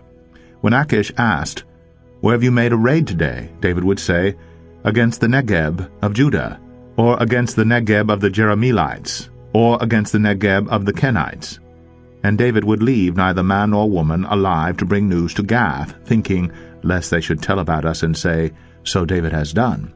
Such was his custom all the while he lived in the country of the Philistines. And Achish trusted David, thinking, He has made himself an utter stench to his people Israel. Therefore he shall always be my servant. 1 Samuel 28. In those days the Philistines gathered their forces for war, to fight against Israel. And Achish said to David, Understand that you and your men are to go out with me in the army. David said to Achish, Very well, you shall know what your servant can do. And Achish said to David, Very well, I will make you my bodyguard for life. Now Samuel had died, and all Israel had mourned for him and buried him in Ramah his own city. And Saul had put the mediums and the necromancers out of the land. The Philistines assembled and came and encamped at Shunem. And Saul gathered all Israel, and they encamped at Gilboa. When Saul saw the army of the Philistines, he was afraid, and his heart trembled greatly. And when Saul inquired of the Lord did not answer him, either by dreams, or by Urim, or by the prophets. Then Saul said to his servants, Seek out for me a woman who is a medium, that I may go to her and inquire of her. And his servant said to him, Behold, there is a medium at Endor. So Saul disguised himself, and put on other garments, and went, he and 2 men with him. And they came to the woman by night, and he said, Divine for me by a spirit, and bring up for me whomever I shall name to you.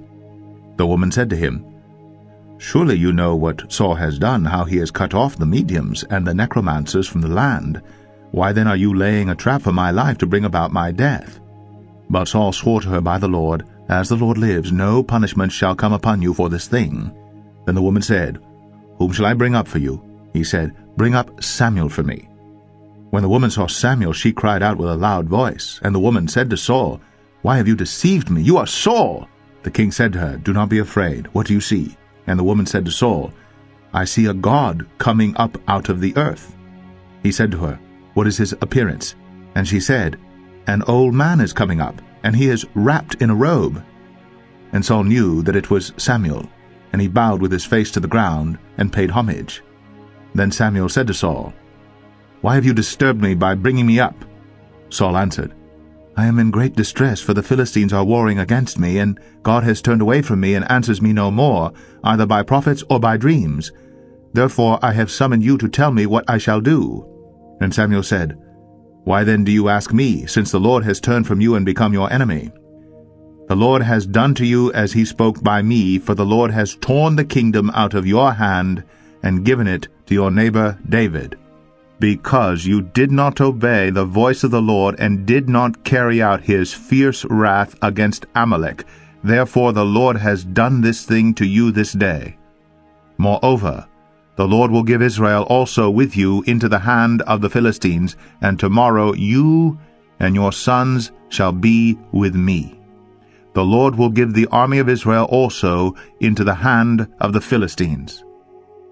Then Saul fell at once full length on the ground, filled with fear because of the words of Samuel.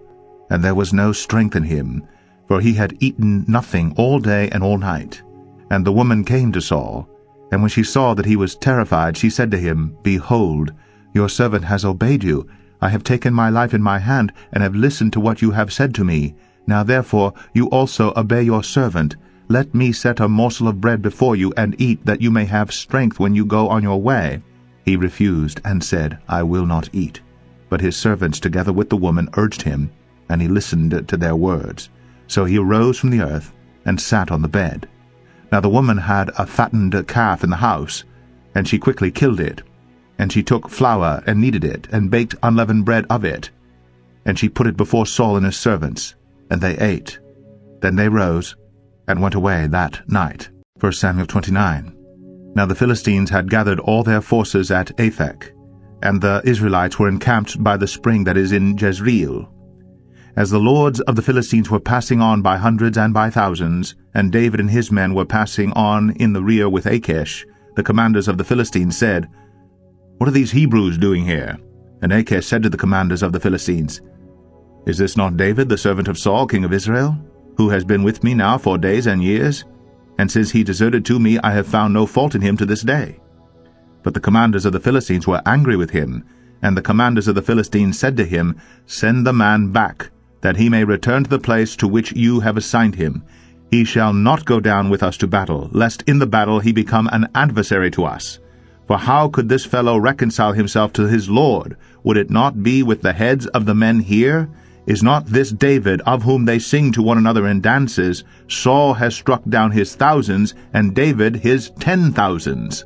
Then Achish called David and said to him, As the Lord lives, you have been honest. And to me it seems right that you should march out and in with me in the campaign. For I have found nothing wrong in you from the day of your coming to me to this day. Nevertheless, the lords do not approve of you. So go back now, and go peaceably, that you may not displease the lords of the Philistines. And David said to Achish, But what have I done? What have you found in your servant from the day I entered your service until now, that I may not go and fight against the enemies of my lord the king? And Achish answered David and said, I know that you are as blameless in my sight as an angel of God. Nevertheless, the commanders of the Philistines have said, He shall not go up with us to the battle. Now then, rise early in the morning with the servants of your Lord who came with you, and start early in the morning, and depart as soon as you have light. So David set out with his men early in the morning to return to the land of the Philistines. But the Philistines went up to Jezreel. 1 Samuel 30. Now when David and his men came to Ziklag on the third day, the Amalekites had made a raid against the Negeb and against Ziklag. They had overcome Ziklag and burned it with fire, and taken captive the women and all who were in it, both small and great. They killed no one, but carried them off and went their way. And when David and his men came to the city, they found it burned with fire, and their wives and sons and daughters taken captive. Then David and the people who were with him raised their voices and wept until they had no more strength to weep. David's 2 wives also had been taken captive, Ahinoam of Jezreel, and Abigail the widow of Nabal of Carmel. And David was greatly distressed, for the people spoke of stoning him, because all the people were bitter in soul, each for his sons and daughters. But David strengthened himself in the Lord his God. And David said to Abiathar the priest, the son of Ahimelech, "Bring me the ephod." So Abiathar brought the ephod to David, and David inquired of the Lord, "Shall I pursue after this band? Shall I overtake them?" He answered him, "Pursue, for you shall surely overtake, and shall surely rescue." So David set out, and the 600 men who were with him, and they came to the brook Besor, where those who were left behind stayed. But David pursued, he and 400 men. 200 stayed behind, who were too exhausted to cross the brook Besor. They found an Egyptian in the open country and brought him to David, and they gave him bread, and he ate. They gave him water to drink, and they gave him a piece of a cake of figs and 2 clusters of raisins. And when he had eaten, his spirit revived, for he had not eaten bread or drunk water for 3 days and 3 nights. And David said to him, "To whom do you belong? And where are you from?" He said, "I am a young man of Egypt, servant to an Amalekite. And my master left me behind because I fell sick 3 days ago. We had made a raid against the Negeb of the Cherethites, and against that which belongs to Judah, and against the Negeb of Caleb, and we burned Ziklag with fire." And David said to him, "Will you take me down to this band?" And he said, "Swear to me by God that you will not kill me or deliver me into the hands of my master, and I will take you down to this band."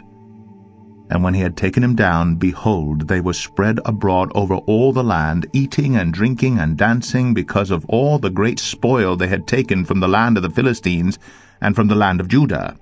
And David struck them down from twilight until the evening of the next day, and not a man of them escaped, except 400 young men who mounted camels and fled.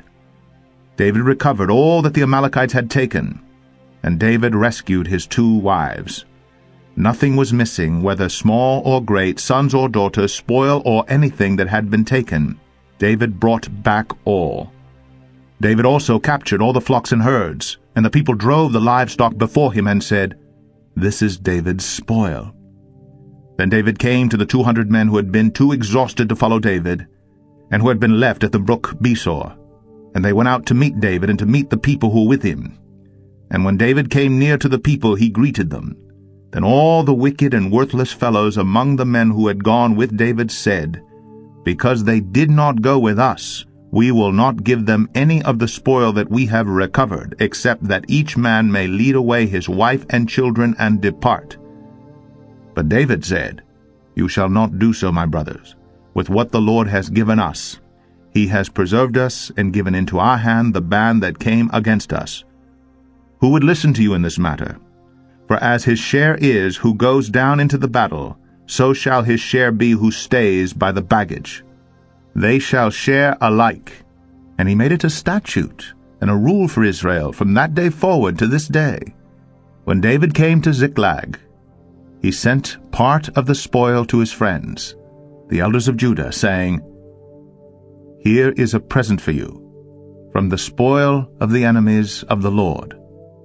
It was for those in Bethel, in Ramoth of the Negeb, in Jatir, in Aroer, in Siphmoth, in Eshtemoa, in Rakal, in the cities of the Jerahmeelites, in the cities of the Kenites, in Hormah, in Borashan, in Athak, in Hebron, for all the places where David and his men had roamed. 1 Samuel 31. Now the Philistines fought against Israel, and the men of Israel fled before the Philistines and fell slain on Mount Gilboa. And the Philistines overtook Saul and his sons. And the Philistines struck down Jonathan and Aminadab and Malchishua, the sons of Saul. The battle pressed hard against Saul, and the archers found him, and he was badly wounded by the archers. Then Saul said to his armor-bearer, "Draw your sword, and thrust me through with it, lest these uncircumcised come and thrust me through and mistreat me." But his armor-bearer would not, for he feared greatly. Therefore Saul took his own sword and fell upon it. And when his armor-bearer saw that Saul was dead, he also fell upon his sword and died with him. Thus Saul died, and his 3 sons, and his armor-bearer, and all his men, on the same day together. And when the men of Israel who were on the other side of the valley and those beyond the Jordan saw that the men of Israel had fled, and that Saul and his sons were dead, they abandoned their cities and fled. And the Philistines came and lived in them. The next day, when the Philistines came to strip the slain, they found Saul and his 3 sons fallen on Mount Gilboa. So they cut off his head, and stripped off his armor, and sent messengers throughout the land of the Philistines to carry the good news to the house of their idols and to the people. They put his armor in the temple of Ashtoreth, and they fastened his body to the wall of Bethshan. But when the inhabitants of Jabesh-Gilead heard what the Philistines had done to Saul, all the valiant men arose, and went all night, and took the body of Saul and the bodies of his sons from the wall of Bethshan, and they came to Jabesh, and burned them there. And they took their bones, and buried them under the tamarisk tree in Jabesh, and fasted 7 days.